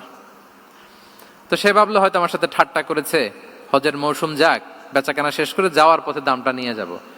সে ফেরার দিন আবার গেল যে আমার তো জিনিসের দামটা আপনি দিলেন না। সে বলে, আমরা এই ভূখণ্ডের মালিক, আমরা দাম দেই না। এটা তো বড় জুলুম। সে কান্নাকাটি শুরু করলো। তার এই কান্নাকাটি দেখে আল্লাহ রাসূল সাল্লাল্লাহু আলাইহি ওয়াসাল্লাম, ওনার চাচা জুবাইর ইবনে আব্দুল মুত্তালিব সহ ইয়াং স্টার যারা আছে, দ্য ইয়ুথ অব মক্কা, তাদের সবাইকে নিয়ে একটা সোসাইটি করলেন। এই যে আমরা হালাফুল ফুদুলের নাম শুনি না, যেটা বাংলায় আমরা কি বলি? হিলফুল ফুজুল। এই নামে তো অনেক সংগঠন আছে বাংলাদেশে। কি বলেন? যুবকরা কোনো সংগঠন করলে কমনলি এই নামটা পছন্দ করে, হিলফুল ফুজুল। আসলে এটার মূল নাম ছিল হালাফুল মুত্তাইয়িবিন। তিব মানে হচ্ছে রং। রাসূল সাল্লাল্লাহু আলাইহি ওয়াসাল্লাম সবাই মিলে, তখন জাহিলি যুগে একটা কালচার ছিল, বালতি ভর্তি রঙের ভেতরে হাত ঢুকিয়ে দিত, দিয়ে এই রং সমেত হাতটা তারা পাথরের মধ্যে লাগাতো, সবার হাত ওইখানে দিত, মানে আমরা হাতে হাত রেখে কমিটেড, আমরা ঐক্যবদ্ধ হলাম। সেখান থেকে হয়েছে হালাফুল মুত্তাইবিন থেকে হালাফুল ফুদুল। ওনারা বলল যে না, আমরা সবাই থাকবো মা আল মাজলুমি দিদ্দা জালেম, আমরা মজলুমের পক্ষে থাকবো, জালেমের বিপক্ষে থাকবো। এবং যেই প্রতিজ্ঞা ওই কাজ, সবাই মিলে আস ইবনে ওয়াইলকে ধরলো, তার কাছ থেকে টাকা আদায় করে ওই ইয়ামানি ব্যবসায়ীর কাছে পৌঁছে দিয়ে তিনি মাজলুমকে সহায়তা করেছেন। সুবহানাল্লাহ। এবং এই টেন্ডেন্সি, এই জুলুম, চাঁদাবাজি যেগুলো ছিল মক্কার জমিনে, রাসূল সাল্লাল্লাহু আলাইহি ওয়াসাল্লাম এই সোশ্যাল রিফর্মের মাধ্যমে এটাকে সংস্কার করেছেন। তাহলে এই যে রিফর্ম সেন্ট্রিক আমাদের হইতে হবে। আমাদের সমাজেও এখন চাঁদাবাজি আছে না নাই বলেন? খুন খারাপি আছে না নাই? সামাজিক অনাচার? তাহলে ঐক্যবদ্ধ হইতে হবে আমাদেরকে রিফর্মের জন্য। যুবক যারা আমরা আছি, যাদেরকে আল্লাহ আমাদের বলার সুযোগ দিয়েছে, লেখার সুযোগ দিয়েছে, ফিল্ডে কাজের সুযোগ দিয়েছে, আমরা সবসময় মাজলুমের পক্ষে থাকবো, আমরা সবসময় জালেমের বিপক্ষে থাকবো। আমাদের নীরবতা আর আমাদের নিশ্চুপ থাকাই জালিমদেরকে আরো বড় বড় জালিম বানিয়েছে। এজন্য নাহনু মাআল মাজলুম দিদ্দা যালিম, এটা হচ্ছে আমাদের স্লোগান। আমরা কাদের সাথে? মজলুমের সাথে। আওয়াজ করে বলেন, কার সাথে? ইত্তাকু দাওয়াতাল মাজলুম। রাসূল সাল্লাল্লাহু আলাইহি ওয়াসাল্লাম বলেন, তোমরা মাজলুমের কান্নাকে ভয় করো, কেননা মাজলুমের কান্না আর আল্লাহর মাঝে কোনো ফারাক থাকে না, কোনো পর্দা থাকে না, বদদোয়া করলেই কবুল হয়ে যায়। তাহলে এভাবে রাসূলুল্লাহ সাল্লাল্লাহু আলাইহি ওয়া আলিহি ওয়াসাল্লাম তিনি সোশ্যাল রিফর্ম করেছেন। আমরা যদি ওনার পলিটিক্যাল রিফর্মের দিকে তাকাই, তাহলে দেখব যে আমরা যদি কনস্টিটিউশন অফ মদিনার কথা বলি, মদিনার কনস্টিটিউশন, এটা কিন্তু রাসূল সাল্লাল্লাহু আলাইহি ওয়াসাল্লাম করেছেন। মদিনা চার্টার, এত চমৎকার চার্টার পৃথিবী আর দেখেনি। ওইটা থেকেই এখন সব গোটা বিশ্বের সংবিধান। এই যে আমাদের সংবিধান সংস্কার কমিশন আছে না একটা, নিশ্চয়ই তারা ওইটা থেকে অনেক বেনিফিটেড হতে পারবেন। আমাদের যে মদিনা চার্টার, রাসূল সাল্লাল্লাহু আলাইহি ওয়াসাল্লাম নিজে করা, এবং এটা একটা ইনক্লুসিভ চার্টার ছিল। মুসলিম, পেগানস, জুইশ, সব ধর্মের মানুষকে নিয়ে তিনি মদিনাতে ওয়ান উম্মাহ ঘোষণা দিয়েছিলেন। ওয়ান উম্মাহ, উই আর ওয়ান উম্মাহ। হোক তুমি পেগান মুশরিক, হোক তুমি জুইশ মানে ইহুদি, হোক তুমি মুসলিম, তুমি যেই ধর্মের হও না কেন, মদিনাকে রক্ষা করতে যে আমরা সবাই মিলে উম্মাহ ওয়াহেদা, আমরা সবাই মিলে কি উম্মাহ ওয়াহেদা। পৃথিবীর অনেক দেশ এই আইডিওলজিকে ধারণ করে হু হু করে এগিয়ে গিয়েছে। মালয়েশিয়াতে 3টা রেস, আমি তো প্রায় এক যুগ ওখানে, আমার 2টা ডিগ্রি ওখান থেকে, মাস্টার্স পিএইচডি। আমি কাছ থেকে তাদেরকে দেখার সুযোগ পেয়েছি। ওখানে মালয়েরা আছে, তামিলরা আছে, চাইনিজরা আছে, 3 জাতি মিলে ওদের স্লোগান হচ্ছে সাতু মালয়েশিয়া। মালয় ভাষায় সাতু মানে হচ্ছে ওয়ান, মালয় ভাষায় সাতু মানে কি ওয়ান। সাতু মালয়েশিয়া মানে আমরা হতে পারি চাইনিজ, হতে পারি তামিল, কিংবা হতে পারি মালয় ভূমিপুত্রা, কিন্তু সবাই মিলে দেশের স্বার্থে আমরা সবাই কি এক। এটাই লাগবে আমাদের নতুন বাংলাদেশে। জুলাই আপরাইজিং এর পরে আমাদের এই ঐক্যবদ্ধ থাকার বাংলাদেশ আমরা চাই কি চাই না বলেন? সাম্রাজ্যবাদকে রুখে দিতে, যে কোনো ষড়যন্ত্রকে রুখে দিতে ঐক্যবদ্ধ থাকার কোনো বিকল্প নাই, ঠিক কিনা বলেন? ঐক্যবদ্ধ থাকতে হবে আমাদেরকে, যেটা রাসূলুল্লাহ সাল্লাল্লাহু আলাইহি ওয়া আলিহি ওয়াসাল্লাম মদিনা চার্টারে আমাদেরকে শিখিয়েছেন যে আমরা ওয়ান উম্মাহ। তাহলে খারাপ নাম দেখলে চেঞ্জ করতেন, পলিটিক্যাল রিফর্ম করেছেন ওয়ান উম্মাহ গঠনের মধ্য দিয়ে। ফিনান্সিয়াল রিফর্ম যদি বলি, শুধু financial reforms by prophet Muhammad peace be upon him, এটা নিয়ে লম্বা কথা বলা যেতে পারে। শুধু একটা উদাহরণ দিয়ে শেষ করি। বিদায় হজের ভাষণে উনি সুদকে চিরতরে কবরস্থ করেছেন, সুদকে চিরতরে কবরস্থ করেছেন, এবং এটা অন্যের জন্য না, নিজের ঘর দিয়ে শুরু করেছেন। উনি বলেছেন যে এই হানাহানি, রক্তপাত এটা বন্ধ, আমার গোত্রের একটা এরকম রক্তের দাবি আছে, এটা আমি শেষ ঘোষণা করলাম। এরপর বললেন যে সুদ কবর দিলাম, অন্য জায়গা থেকে না, আমার পরিবার থেকে। রাসূল সাল্লাল্লাহু আলাইহি ওয়াসাল্লামের চাচা স্বয়ং আব্বাস রাদিয়াল্লাহু তাআলা আনহুর অনেক সুদের ট্রানজাকশন ছিল, ইন্টারেস্ট, সুদের ব্যবসা ছিল। রাসূল সাল্লাল্লাহু আলাইহি ওয়াসাল্লাম বলেন আজকে থেকে এই সুদ আমি চিরতরে মাটির নিচে কবর দিয়ে দিলাম। আল্লাহু আকবার। দেখেন সোশ্যাল রিফর্ম। তাহলে পরিবর্তন করতে হলে আগে নিজের ঘর থেকে, আগে কোত্থেকে? নাকি ওই ফ্যামিলি থেকে? হ্যাঁ, আমাদের মধ্যে যেটা হয়, আমরা ওয়াজ নসিহত বা ভালো কথা শুনলেই এটাকে ধরে নিই যে এটা ওর জন্য, ওর জন্য, মানে প্রত্যেকটা ওয়াজই যে আমার জন্য হইতে পারে, প্রত্যেকটা নসিহাতের যে প্রাইম অডিয়েন্স আমি হইতে পারি, এইটা আমাদের মাথায় কেন যেন আসে না। আমরা কোনো ভালো নসিহত শুনলে আমরা ভাবি এটা আসলে সমাজে দরকার, ওর দরকার, আমার ভাইয়ের দরকার, কিন্তু এটা যে আমার দরকার, প্রতিটা নাসিহাতের প্রথম অডিয়েন্স হওয়া দরকার কে? আমি নিজে। তাহলে পরিবর্তন শুরু করতে হবে নিজ থেকে। ওর এই সমস্যা, ওর এই সমস্যা, ওর এটা, আরে মিয়া তোমার কি সমস্যা ওইটা বলো। শুধু ওর ওর না দেখে নিজেরটাও দেখতে হবে। দেখেন, অন্যের দিকে এক আঙ্গুল দেখালে নিজের দিকে কয় আঙ্গুল যায় বলেন তো?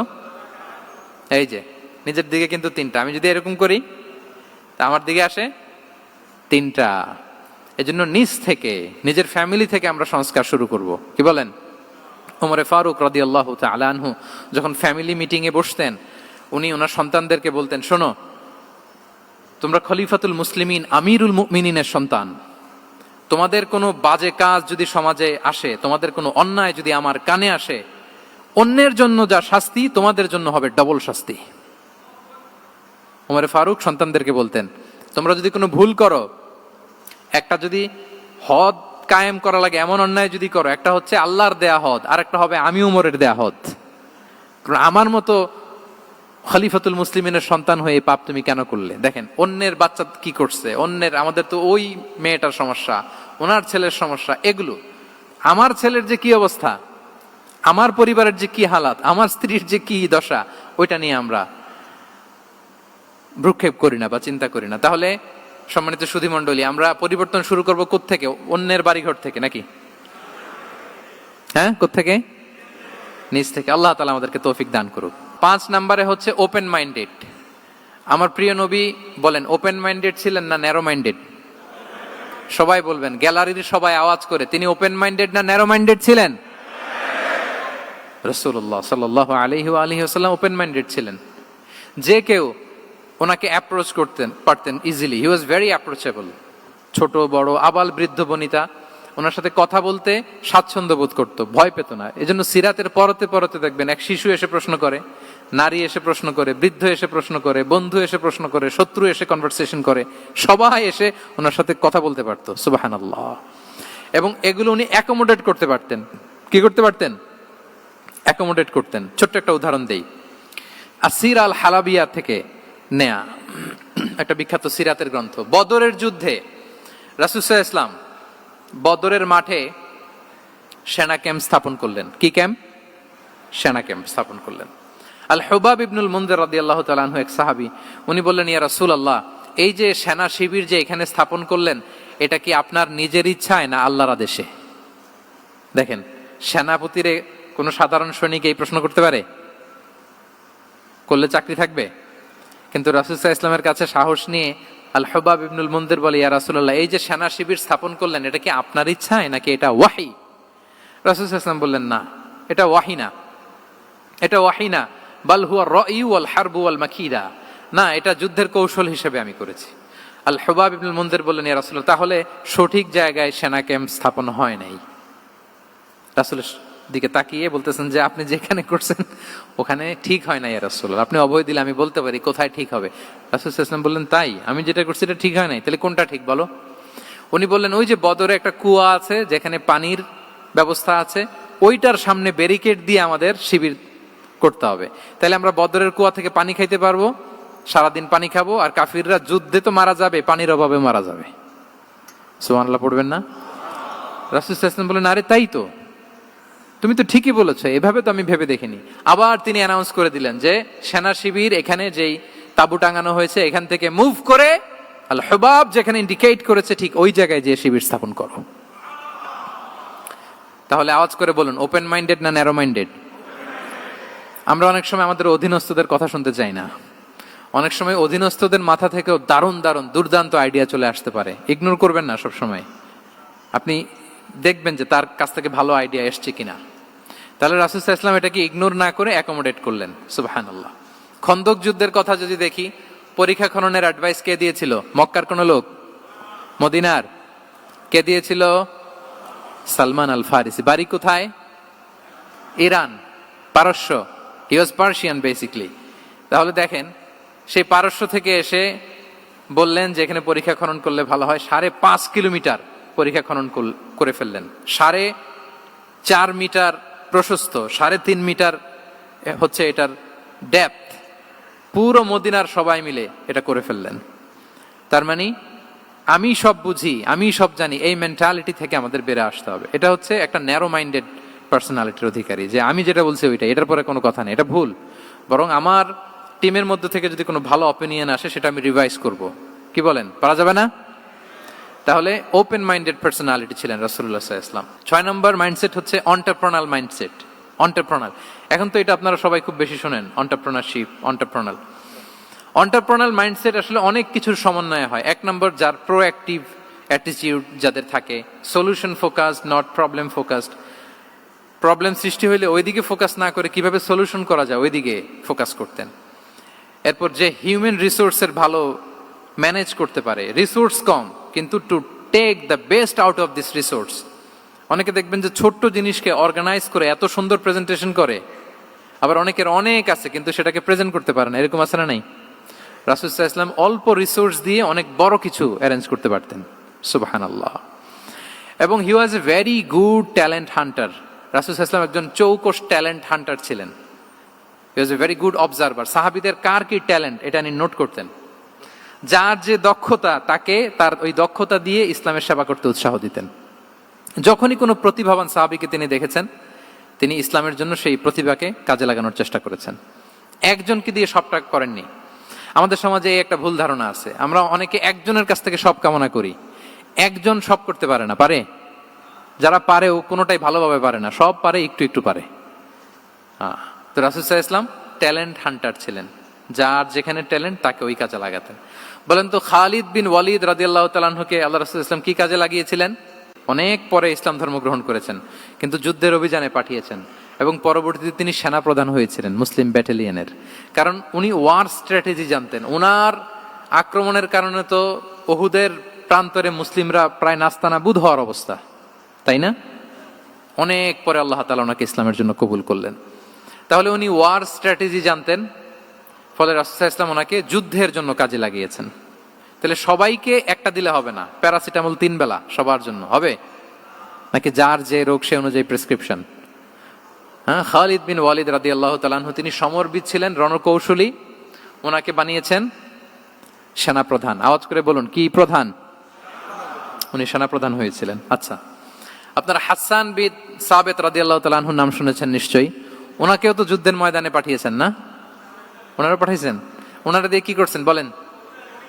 কবিতা লিখতেন। ওনার কাব্য প্রতিভা ছিল। উনি বেসিক্যালি যুদ্ধ করতে জানতেন না, এজন্য রাসূল সাল্লাল্লাহু আলাইহি ওয়াসাল্লাম যুদ্ধে ওনাকে পাঠাতেনও না। বিভিন্ন যুদ্ধে ওনাকে না পাঠিয়ে নারীদেরকে, মদিনার নারী, শিশু, ভালনারেবলস যারা আছে তাদেরকে দেখভাল করার জন্য মদিনায় উনি রেখে যেতেন, কারণ আল্লাহ তাআলা ওনাকে কাব্য প্রতিভা দিয়েছিলেন। ওনার এক এক কবিতা পড়লে গায়ের লোম খাড়া হয়ে যায়। You will have goosebumps, literally আপনার গায়ের পশম দাঁড়িয়ে যাবে। এবং উনি ওনার কবিতা দিয়ে মুসলিমদেরকে, সাহাবীদেরকে উজ্জীবিত করতেন। মসজিদে নববীতে আল্লাহ রাসূল সাল্লাল্লাহু আলাইহি ওয়াসাল্লাম ওনার মিম্বারের পাশে শুধু হাসান বিন সাবিত রাদিয়াল্লাহু তাআলা আনহুর জন্য আলাদা একটা মিম্বার বানিয়েছিলেন, যে হাসান তুমি ওখানে উঠে কবিতা লিখে আমার সাহাবাদেরকে উজ্জীবিত করবে জিহাদের জন্য। আল্লাহু আকবার। তাহলে একজনকে সেনাপ্রধান, আরেকজনকে জাতীয় কবি, আরেকজনকে হাসান বিন সাবিত রাদিয়াল্লাহু তাআলা আনহুকে কি বানালেন? জাতীয় কবি বানালেন। আচ্ছা, হুযাইফা ইবনে ইয়ামান রাদিয়াল্লাহু তাআলা আনহু, ওনার ছিল ডিটেকটিভ মাইন্ড, এজন্য ওনাকে রাসূল সাল্লাল্লাহু আলাইহি ওয়াসাল্লাম মদিনার গোয়েন্দা বিভাগের প্রধান বানিয়েছেন, head of detective division. Huzaifa ibnul Yaman ছিলেন মদিনার কি? হেড অফ ইন্টেলিজেন্স, গোয়েন্দা বিভাগের প্রধান। মুআয ইবনে জাবাল রাদিয়াল্লাহু তাআলা আনহু প্রশাসনিক কাজ খুব ভালো বুঝতেন। মদিনার সবচাইতে বড় সিনিয়র আমলা ছিলেন মদিনা রাষ্ট্রের। মদিনা রাষ্ট্রের সবচাইতে সিনিয়র আমলা মুআয ইবনে জাবাল রাদিয়াল্লাহু তাআলা আনহুকে রাসূল সাল্লাল্লাহু আলাইহি ওয়াসাল্লাম কবিতা লেখার দায়িত্বও দেন নাই, গোয়েন্দাগিরি করতে দেন নাই, ওনাকে ইয়ামানের গভর্নর করে পাঠিয়েছেন। সুবহানাল্লাহি বিহামদি। তাহলে যার যে যোগ্যতা তাকে সেই জায়গায় কাজে লাগানো, এটাকে বলে এন্টারপ্রেনাল মাইন্ডসেট। এটা কি বলে? এন্টারপ্রেনাল মাইন্ডসেট। আল্লাহ হাবিব সাল্লাল্লাহু আলাইহি ওয়াসাল্লামের এই মাইন্ডসেট ছিল। 7 নাম্বার মাইন্ডসেট হচ্ছে কনসিডারেট মাইন্ডসেট। কনসিডারেট মানে হচ্ছে সুবিবেচক, যার বিবেচনা আছে, অথবা যে অন্যের প্রতি সহানুভূতিশীল, উচ্চ বিবেকবোধ সম্পন্ন ব্যক্তিত্ব। রাসূল সাল্লাল্লাহু আলাইহি ওয়াসাল্লাম he was the man of 6 senses. ওনার 6টা সেন্স কাজ করতে একসাথে। কয়টা? আমাদের করে কয়টা?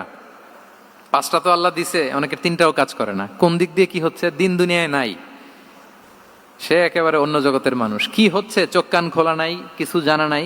কিন্তু রাসূল সাল্লাল্লাহু আলাইহি ওয়াসাল্লাম he was man of 6 senses. চারদিকে কোথায় কি হচ্ছে, কার একটু অসুবিধা হয়ে যাচ্ছে, কার একটু সমস্যা, খুব অন্যের ব্যথায় ব্যথিত ছিলেন, অন্যের দুঃখে দুঃখী ছিলেন। অন্যের প্রতি সহানুভূতি ছিলেন, ম্যান অফ সিক্স সেন্সেস ছিলেন তিনি। সিরাত থেকে দু একটা উদাহরণ দেখেন। একবার রাতের নামাজ, সম্ভবত এশার নামাজ, খুব ছোট্ট করে শেষ করে দিলেন। তো সাহাবারা জিজ্ঞেস করলেন, ইয়া রাসূলুল্লাহ, নামাজ তো এত তাড়াহুড়ো করতে আপনাকে কখনো দেখিনি। তিনি বললেন, আমি নামাজের মাঝখানে এক ছোট্ট বাচ্চার কান্না শুনেছি। আনাস রাদিয়াল্লাহু বর্ণনা করেন যে কানা রাসূলুল্লাহ সাল্লাল্লাহু আলাইহি ওয়াসাল্লাম ইয়াসমাউ বুকা আস-সাবিয়্যি মা উম্মি।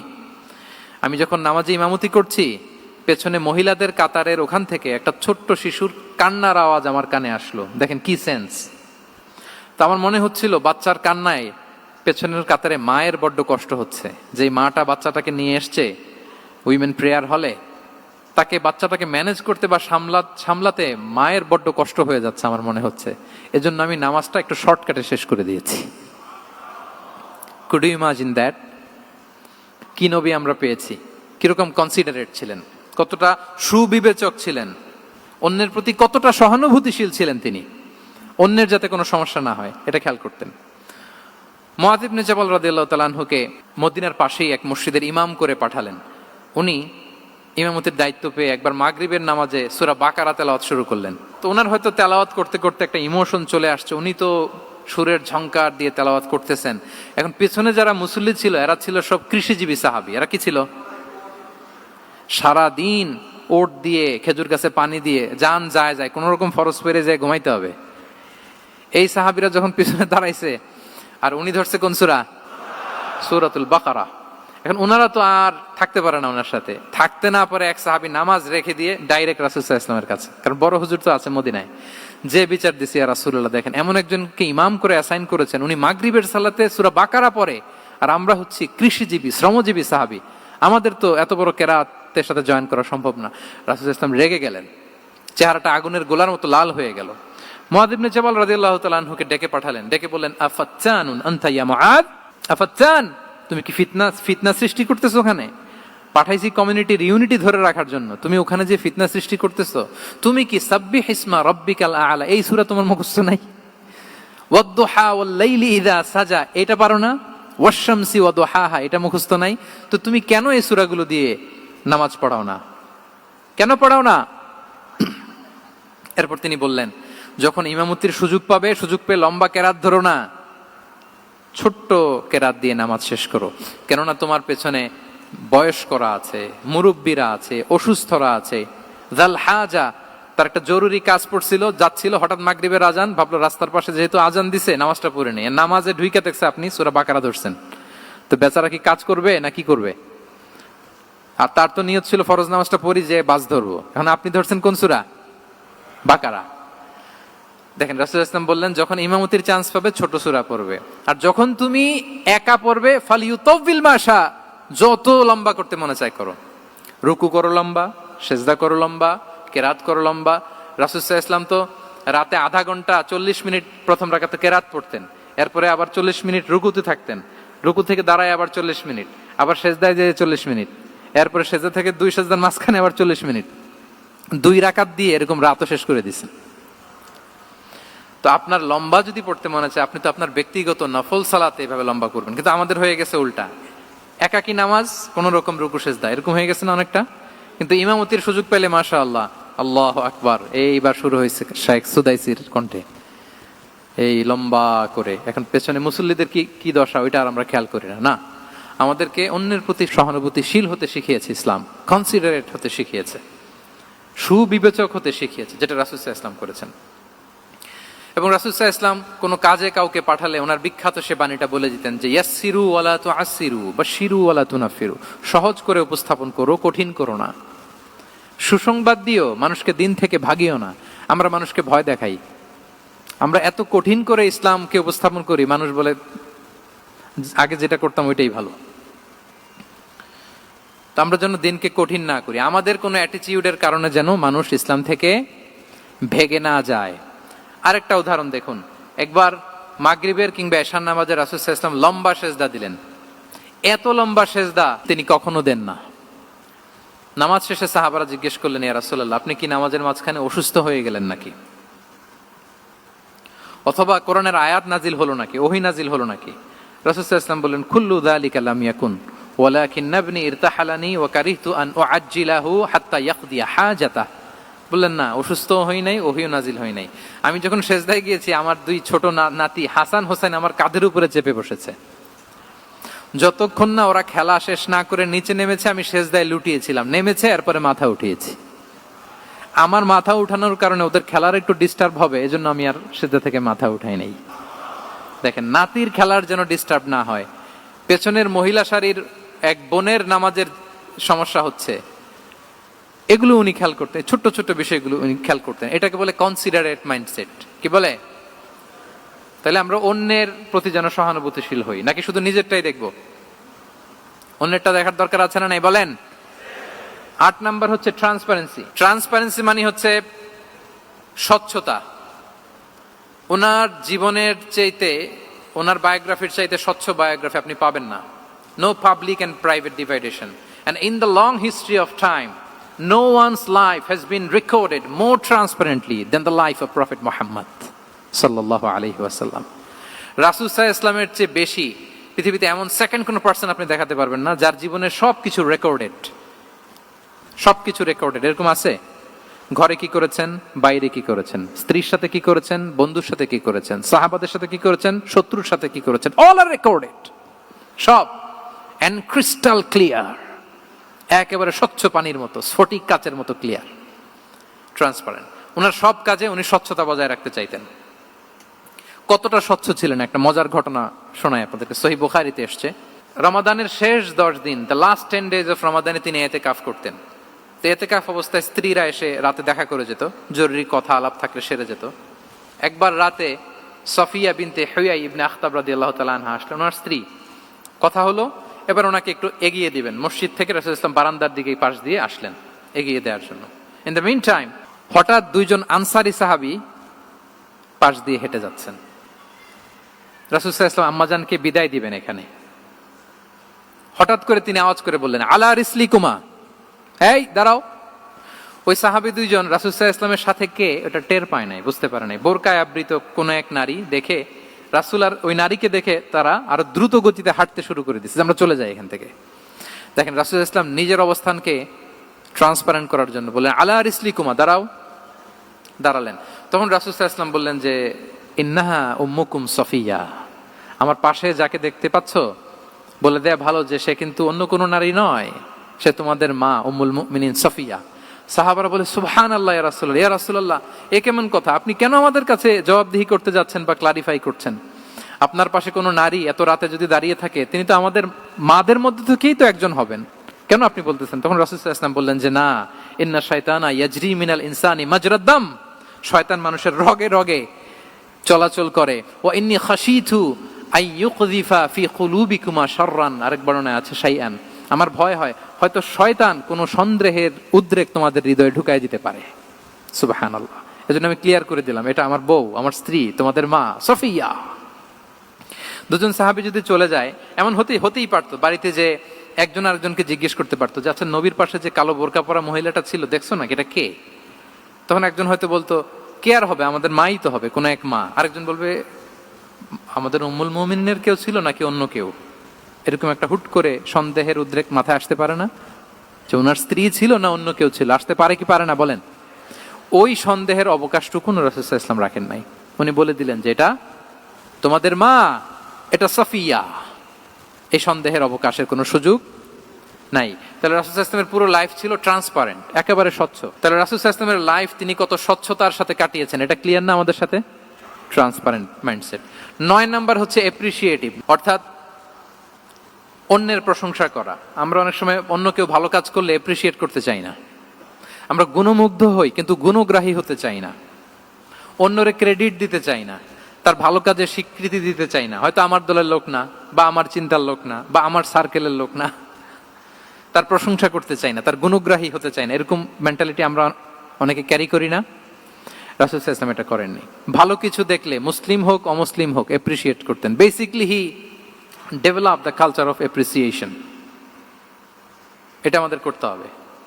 আপনার ছেলে ভালো কিছু করেছে, অ্যাপ্রিশিয়েট করেন, ও কনফিডেন্স ফিরে পাবে। আপনার স্ত্রী ভালো রান্না করেছে, অ্যাপ্রিশিয়েট করেন, সে আনন্দিত হবে। আপনার বন্ধু ভালো কিছু একটা করেছে, তাকে ইন্সপায়ার করেন, অ্যাপ্রিশিয়েট করেন। রাসূল সাল্লাল্লাহু আলাইহি ওয়াসাল্লাম একবার এক বৈঠকে 8 জন সাহাবীকে 8টা কমপ্লিমেন্ট দিয়েছেন। 8টা অ্যাপ্রিসিয়েশন দিয়েছেন। তিনি বলেছেন আরহামু উম্মতি বি উম্মতি আবু বকর। দেখেন 8 জন সাহাবীর 8টা গুণের বর্ণনা দিচ্ছেন। তিনি বললেন আমার উম্মতের মধ্যে সবচাইতে রহম দিলের সাহাবী হচ্ছে কে? আবু বকর রাদিয়াল্লাহু তাআলা। এত রহম দিলের ছিলেন, উনি যখন আল্লাহ রাসূল সাল্লাল্লাহু আলাইহি ওয়াসাল্লামের ইন্তেকালের পরে মসজিদে নববীতে যখন নামাজে দাঁড়াতেন, কান্নার চোটে উনি কেরাতই পড়তে পারতেন না। কমপ্লেন করতো সাহাবারা যে আমরা তো কেরাত বুঝি না, একটু স্পষ্ট করে পড়েন, কান্না একটু থামান। কেন কাঁদতেন? কারণ উনি যখন নামাজে দাঁড়াতেন ওনার ফিলিংসটা হতো এরকম যে কাইফা আকুমু মাকামা রাসূলিল্লাহ, আমি রাসূলের জায়গায় কিভাবে দাঁড়াই? এখানে তো আমার রাসূল দাঁড়িয়ে ইমামতি করেছেন, আমি নবীর জায়গায় দাঁড়িয়ে কিভাবে নামাজটা পড়াই? এই অনুভব থেকে উনি যে কাঁদতে শুরু করতেন, এই কান্নার ধাক্কায় উনি আর তেলাওয়াতই আগাতে পারতেন না। আরহামু উম্মতি বি উম্মতি আবু বকর। আমার উম্মতের মধ্যে সবচাইতে রহম দিলের হচ্ছেন আবু বকর। ও আসাদ্দুহুম ফি আমরিল্লাহি ওমর। দেখেন প্রশংসা করতেছেন। আর আমার উম্মতের মধ্যে আল্লাহর দিন বাস্তবায়নে সবচাইতে কঠোর হচ্ছে ওমর। মুনাফিকরা ওনাকে জমের মতো ভয় পেত, ইভেন শয়তান ভয় পেত। রাসূল সাল্লাল্লাহু আলাইহি ওয়াসাল্লাম বলেন ওমর, তুমি যদি এই রাস্তা দিয়ে হাঁটো, শয়তান যদি দেখতে পায়, শয়তান এই রাস্তা রেখে দিয়ে অন্য কোনো রাস্তা থাকলে ওইটা দিয়ে হাঁটে। সুবহানাল্লাহি বিহামদি। আমাদের অনেক সময় এমন হয় না যে আমাদের বাচ্চারা, ছেলে মেয়েরা খেতে চায় না, আমাদের নাতি নাতনিরা খেতে চায় না, মায়েরা খাবার নিয়ে পেছনে পেছনে ঘুরে, আর তখন ভয় দেখায় এই রাত্রিবেলা তাড়াতাড়ি খাও, ওই যে বাঘ আসবে বাঘ, বিড়াল আসবে বিড়াল, তাড়াতাড়ি না খেলে কিন্তু ভূত আসবে ভূত। এরকম বলেন আপনারা? বলেন না? এই দায়িত্ব তো আপনাদের কাঁধে থাকে না? তো ওই যে আমাদের বোনরা বলতে পারবে, বোনরা খাবার নিয়ে ঠিকই রাত্রিবেলায় বাচ্চাদের পেছনে পেছনে এরকম দৌড়াতে হয়। তো কি বলতে হয় যে এই ভূত আসলো ভূত, ওই যে বিড়াল আসলো বিড়াল, কুকুর আসলো, এইগুলো বললে বাচ্চারা আবার ভয় পায়, তাড়াতাড়ি করে খায়। তো মদিনাতেও মদিনার বাচ্চারা খেতে চাইতো না। তো খেতে না চাইলে মায়েরা ভূত আসতেছে, ভাল্লুক আসতেছে এগুলো না বলে বলতো হা হুয়া ইয়াতি উমর, ইয়াতি উমর, তাড়াতাড়ি খাও তাড়াতাড়ি খাও, ওই যে ওমর আসতেছে ওমর। সুবহানাল্লাহি বিহামদি। ওয়া আশাদ্দুহুম ফি আমরিল্লাহি উমর। আল্লাহর দিন বাস্তবায়নে সবচেয়ে কঠোর ছিলেন ওমর রাদিয়াল্লাহু তাআলা আনহু। ওয়া আসদাকুহুম হায়াআন উসমান। সবচেয়ে লাজুক সাহাবী ছিলেন উসমান রাদিয়াল্লাহু তাআলা আনহু। শুধু অর্থ বলে যাই। ওয়া আকরাউহুম লিকিতাবিল্লাহি উবাই ইবনে কাব। সবচেয়ে কোরআনের ভালো কিরাত পড়তে পারতেন উবাই ইবনে কাব। আফরাদুহুম যায়েদ ইবনে সাবিত। উত্তরাধিকার বন্টনের নীতিমালা, ফারায়েজের জ্ঞান ছিল যায়েদ ইবনে সাবিত রাদিয়াল্লাহু তাআলা। ওয়া আ'লামুহুম বিল হালালি ওয়াল হারামি মুআদ ইবনে জাবাল। এই উম্মতের হালাল হারামের স্পেশালিস্ট সাহাবী হচ্ছেন মুআদ ইবনে জাবাল। আলা ওয়া ইন্না লিকুল্লি উম্মাতিন আমিনান ওয়া আমিনা হাদিহিল উম্মাহ আবু উবাইদা ইবনুল জাররাহ। সব উম্মতের একজন বিশ্বস্ত লোক থাকে, এই উম্মতের সবচাইতে বিশ্বস্ত লোক হচ্ছে আবু উবাইদা ইবনুল জাররাহ। দেখেন 8 জন সাহাবীর 8টা গুণের কথা বললেন। আচ্ছা, রাসূল সাল্লাল্লাহু আলাইহি ওয়াসাল্লাম যখন সাহাবীদের প্রশংসা করেছেন, ওই সাহাবীদের কেমন লেগেছে বলেন তো? ফিলিংসটা ভালো লেগেছে না? হৃদয়ে জুড়িয়েছে, ইন্সপায়ার্ড হয়েছেন, মোটিভেটেড হয়েছেন। সাহাবীদের মধ্যে সবচাইতে সুরেলা গলার কণ্ঠের অধিকারী ছিলেন আবু মুসা আল-আশআরী রাদিয়াল্লাহু তাআলা আনহু। তো রাসূল সাল্লাল্লাহু আলাইহি ওয়াসাল্লাম একবার রাত্রিবেলা তার বাসার পাশ দিয়ে যাচ্ছিলেন, দীর্ঘ সময় ওনার কণ্ঠের তেলাওয়াত শুনলেন। পরের দিন সকালে বললেন যে আবু মুসা, তুমি তো চমৎকার গলায় তেলাওয়াত করো। আবু মুসা বলে, ইয়া রাসূলুল্লাহ, আমি তো কোনোদিন আপনার সামনে দাঁড়িয়ে তেলাওয়াত করি না, আপনি কি করে জানলেন? রাসূল সাল্লাল্লাহু আলাইহি ওয়াসাল্লাম বললেন, গত রাতে তুমি যখন তেলাওয়াত করছিলে, আমি তোমার ঘরের পাশ দিয়ে যাচ্ছিলাম, আমি মনোযোগ দিয়ে শুনেছি। আবু মুসা বলে, ইয়া রাসূলুল্লাহ, আপনি আমার তেলাওয়াত শুনতেছেন, ওইটা জানলে তো আমি ফজর পর্যন্ত তেলাওয়াত চালিয়ে যেতাম, হাত্তাল ফজর আমি তেলাওয়াত চালিয়ে যেতাম ইয়া রাসূলুল্লাহ। আল্লাহ রাসূল সাল্লাল্লাহু আলাইহি ওয়াসাল্লাম তখন বললেন, লাকাদ উতিতা মিজমারান মিন মাজামিরি আলি দাউদ। হে আবু মুসা, দাউদ আলাইহিস সালামের গলায় আল্লাহ তাআলা যেমনি সুরের ঝংকার দিয়েছেন, এই উম্মতের মধ্যে তোমার গলায় আল্লাহ সেই সুরের লহরী ঢেলে দিয়েছে। বলেন এই অ্যাপ্রিসিয়েশন যখন রাসূলের মুখ থেকে পাইলো কেমন লাগবে ওনার? এখানে ধরেন আপনি কেউ হাফেজে কোরআন শেখ সুদাইস যদি বলে যে মাশাআল্লাহ মাশাআল্লাহ আনতা কারিউল কুররা, আপনাকে যদি এটা বলে কেমন লাগবে আপনার? হ্যাঁ, সারা দুনিয়া তো এটা বলে বেড়াবেন যে শেখ সুদাইস আমার রেসিটেশনের প্রশংসা করেছে, খাবার ইমাম আমার প্রশংসা এপ্রিসিয়েট করেছে। আর স্বয়ং রাসূলুল্লাহ সাল্লাল্লাহু আলাইহি ওয়াসাল্লাম যখন বলে তোমার গলায় আল্লাহ সুরের ঝংকার ঢেলে দিয়েছে, তখন ওনার কেমন লেগেছে? এজন্য আপনার ছেলে মেয়ে, স্ত্রী, বন্ধু, আপনার সার্কেলের কেউ কোনো ভালো কাজ করলে কৃপণতা করবেন না, এপ্রিসিয়েট করুন। রাসূল সাল্লাল্লাহু আলাইহি ওয়াসাল্লাম এপ্রিসিয়েশন আমাদেরকে শিখিয়েছেন। ইভেন মুখাইরেক নামে এক ইহুদি ছিল, মদিনার সব ইহুদিরা বিট্রে করেছে, কিন্তু এই মুখাইরেক নামে এক ইহুদি উহুদের যুদ্ধে মুসলিমদের পক্ষে লড়াই করে নিহত হয়েছে, সে তার কথা রেখেছে।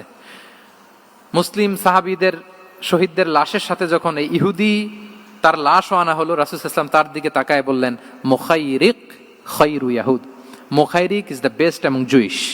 তিনি বললেন মুখাইরিক, এই পৃথিবীতে যত ইহুদি আছে এখানকার ইহুদিদের মধ্যে মুখাইরিক হচ্ছে সবচেয়ে শ্রেষ্ঠ ইহুদি। দেখেন মুখাইরিক কোন ধর্মের ছিলেন? মুসলিম নাকি কোন ধর্মের? ইহুদি হওয়ার পরেও তাকে এপ্রিসিয়েশন করতে রাসূল সাল্লাল্লাহু আলাইহি ওয়াসাল্লাম ভুলেন নাই। তাহলে আমরা যেন এপ্রিসিয়েটিভ মাইন্ডসেটের অধিকারী হই। 10 নম্বরে হচ্ছে ফ্লেক্সিবল, মানে কোনো বিষয়ে খুব অনড় হয়ে থাকা, এটা রাসূল সাল্লাল্লাহু আলাইহি ওয়াসাল্লাম ছিলেন না, ফ্লেক্সিবল ছিলেন। আমরা অনেক সময় বলি না যে ভাই আপনি কি 9টায় আসতে পারবেন না 10টায়, বলে আম ফ্লেক্সিবল উইথ দিস, মানে যেটা বলবেন আমার সমস্যা, এরকম ইজি গোয়িং ছিলেন উনি, গো ধরে থাকতেন না, যে কোনো পরিস্থিতিকে সামলে নিতেন। ফ্লেক্সিবল হচ্ছে যে কোনো পরিবেশ পরিস্থিতির সাথে নিজেকে মানিয়ে নেওয়া, খাপ খাওয়া, নিজেকে সামলে নেওয়া, সলিউশন বের করে ফেলা, এটা রাসূল সাল্লাল্লাহু আলাইহি ওয়াসাল্লামের ছিল, এটাকে বলে ফ্লেক্সিবল মাইন্ডসেট। নাজরানের 60 জন খ্রিস্টান পাদ্রী এসেছিল মদিনায় দেখা করতে। এখন এত মানুষকে সম্মানিত মেহমান উনি কোথায় বসতে দিবেন, পরামর্শ করলেন কোথায় বসতে দেওয়া যায়। এক সাহাবী বলে আমার কাছে কিছু খেজুর পাতা আছে, ওটা বিছায়া একটা জায়গা করি ওখানে বসি। রাসূল সাল্লাল্লাহু আলাইহি ওয়াসাল্লাম বললেন না, দামি মেহমান, এটা হয়। আরেকজন বলে বিকেল বেলায় তো সূর্য পড়ে যাবে, পাহাড়ের ছায়ায় উহুদ পাহাড়ের ওই পাশে যেয়ে বসি। রাসূল সাল্লাল্লাহু আলাইহি ওয়াসাল্লাম বললেন না, এটাও তো হয় না।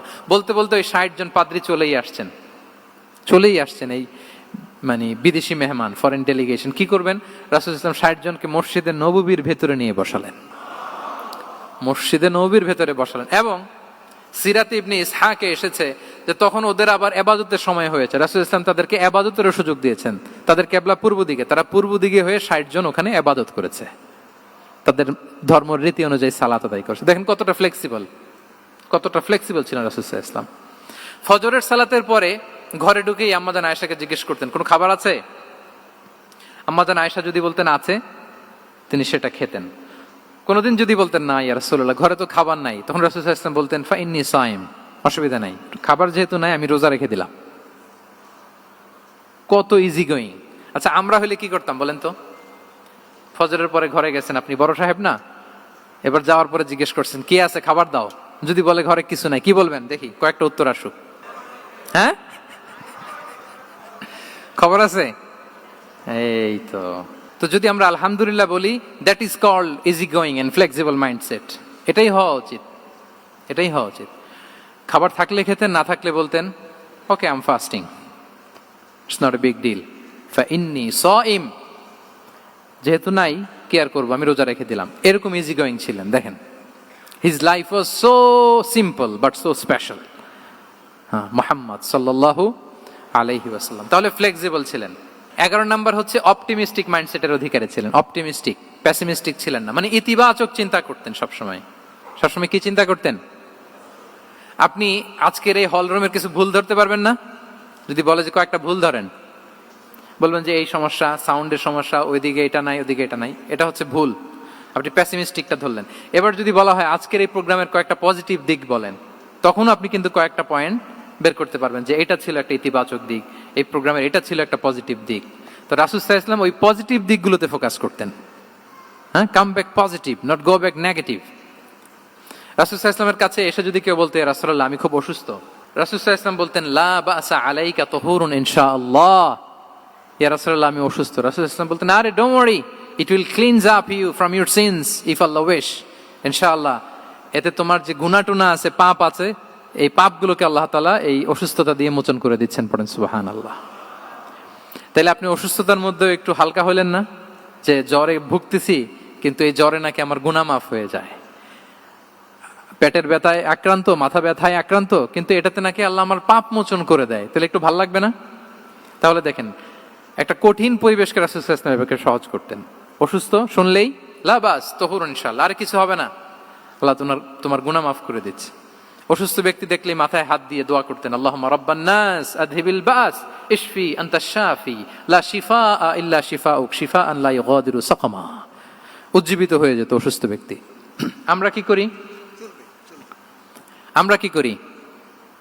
কাউকে অসুস্থ দেখলে, রোগাক্রান্ত দেখলে, ওই রোগে সবচাইতে কষ্ট পেয়ে যে মারা গেছে তার ঘটনা বলা শুরু করি যে হায় রে ভাই আপনার ক্যান্সার, আমার এক খালা ছিল ক্যান্সারের 4th স্টেজে চলে গেছিল, 14টা কেমো দেয়া লাগছে, এই যে ফিরিস্তি একেবারে ওনার দাফন কাফন পর্যন্ত। এখন বলেন ওই লোক যাও সুস্থ ছিল, এখন আর সুস্থ থাকবে? কথা বলেন, থাকবে? একটা দিব্যি সুস্থ মানুষকে যদি আপনি বলেন ভাই আপনাকে দেখতে কেমন যেন একটু রোগা রোগা লাগতেছে, অসুস্থ নাকি? এরপরে প্ল্যান করে ধরেন আপনি বললেন, উনি আবার ওদিকে যাওয়ার পরে আরেকজনকে প্ল্যান করে বলতে বললেন, ও বললো ভাই ব্যাপার কি, চেহারাটা কেমন শুকনা শুকনা। এরকম 5 জন বলার পরে ওই বিকেলে কাঁথা গায়ে দিয়ে শুয়ে ফেলবে বিছানায়। তো আপনি অসুস্থ এমনি বানাই ফেলছেন। কিন্তু রাসূলুল্লাহ সাল্লাল্লাহু আলাইহি ওয়া আলিহি ওয়াসাল্লাম উনি বলতেন লাবাস লাবাস আলাইক তাহুরুন ইনশাআল্লাহ, আরে সুস্থ হয়ে যাবা। এজন্য দেখতে গেলে আপনি উৎসাহিত করবেন, বলবেন আরে ভাই আপনারা তো খুব সুস্থ লাগতেছে। কে বলছে আপনি অসুস্থ? অসুস্থতার কোনো ছোঁয়াই তো আপনার মধ্যে নাই। হ্যাঁ, you are looking very fine, চমৎকার লাগতেছে আপনার, কে বলছে? তো ভালো হয়ে যাচ্ছেন। এটা বললে উনি আশা পায়। আর আপনি যদি ওই রোগে সবচেয়ে কষ্ট পেয়ে যে মারা গেল, এই ঘটনা যদি ওনারে শোনান, উনি বাঁচবে বলেন? তাহলে আমরা মানুষকে উৎসাহিত করব, অপটিমিস্টিক হব, প্যাসিমিস্টিক হব না। এবার বলুন হুনাইনের যুদ্ধে, কুইজ, হুনাইনের যুদ্ধ কত হিজরিতে হয়েছিল? 8ম। হ্যাঁ, মাত্র 2-4 জন বলতেছে। আমাদের ওই যে হাসানা ফাউন্ডেশনের একটা সিরা অলিম্পিয়াড চলতেছে, এটাতে অংশগ্রহণ করতে হবে আপনাদের। আমরা প্রতিদিন একটা করে কুইজ জানান দিচ্ছি মানুষদেরকে, একেবারে সব মুখস্থ হয়ে যাবে ইনশাআল্লাহ। তাহলে 8ম হিজরিতে হাওয়াজিন বনু সাকিব গোত্রের বিশাল ব্যাটালিয়ন নিয়ে ওরা আসছে, এবং ওরা আসছে যে আমরা শুধু একা যাব না, আমাদের স্ত্রী বাচ্চা কাচ্চা, আমাদের যার ঘরে যত সম্পদ আছে সব নিয়ে মরুভূমিতে যাব। এটা নিয়ে যাব কেন? সবার মধ্যে যেন ইন্সপিরেশন আসে যে যদি আমরা হারি, আমরা সব শেষ, আমাদের সম্পদও নিয়ে যাবে। আর এগুলো রক্ষার জন্য হলেও মুহাম্মদের বিরুদ্ধে আমাদেরকে জয়লাভ করতে হবে। কি টেকনিক দেখেন! সব যখন নিয়ে দাঁড়াইছে বিশাল বাহিনী, এক সাহাবী এসে বলল ইয়া রাসূলুল্লাহ, কালকে তো আমাদের খবর আছে, এই বাহিনীকে আমরা কি করে পরাস্ত করব? ইয়া রাসূলুল্লাহ, এসে দেখুন, পাহাড় থেকে দেখুন কত বিশাল বাহিনী।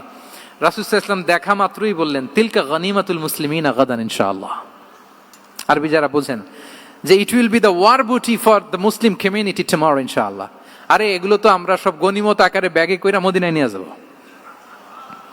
এই যুদ্ধে জয়লাভ করে যা আছে এগুলো উটে করে ওয়ার বুটি হিসেবে মদিনায় নিয়ে যাব। বলার সাথে সাথে সাহাবীদের সব ভয় দূর হয়ে গেল, আবার প্রাণ ফিরে পেলেন, সজীব হয়ে উঠলেন, উজ্জীবিত হলেন।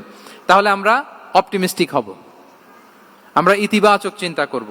এবং ইসলাম আল্লাহ তাআলার ব্যাপারেও আমাদেরকে ইতিবাচক ধারণা রাখতে উৎসাহিত করে। হাদিসে কুদসিতে আল্লাহ বলেন আনা ইনদা যান্নি আবিদি বি, আমার বান্দার নিকট আমি তেমন, আমার বান্দা আমার ব্যাপারে ঠিক যেমন ধারণা করে।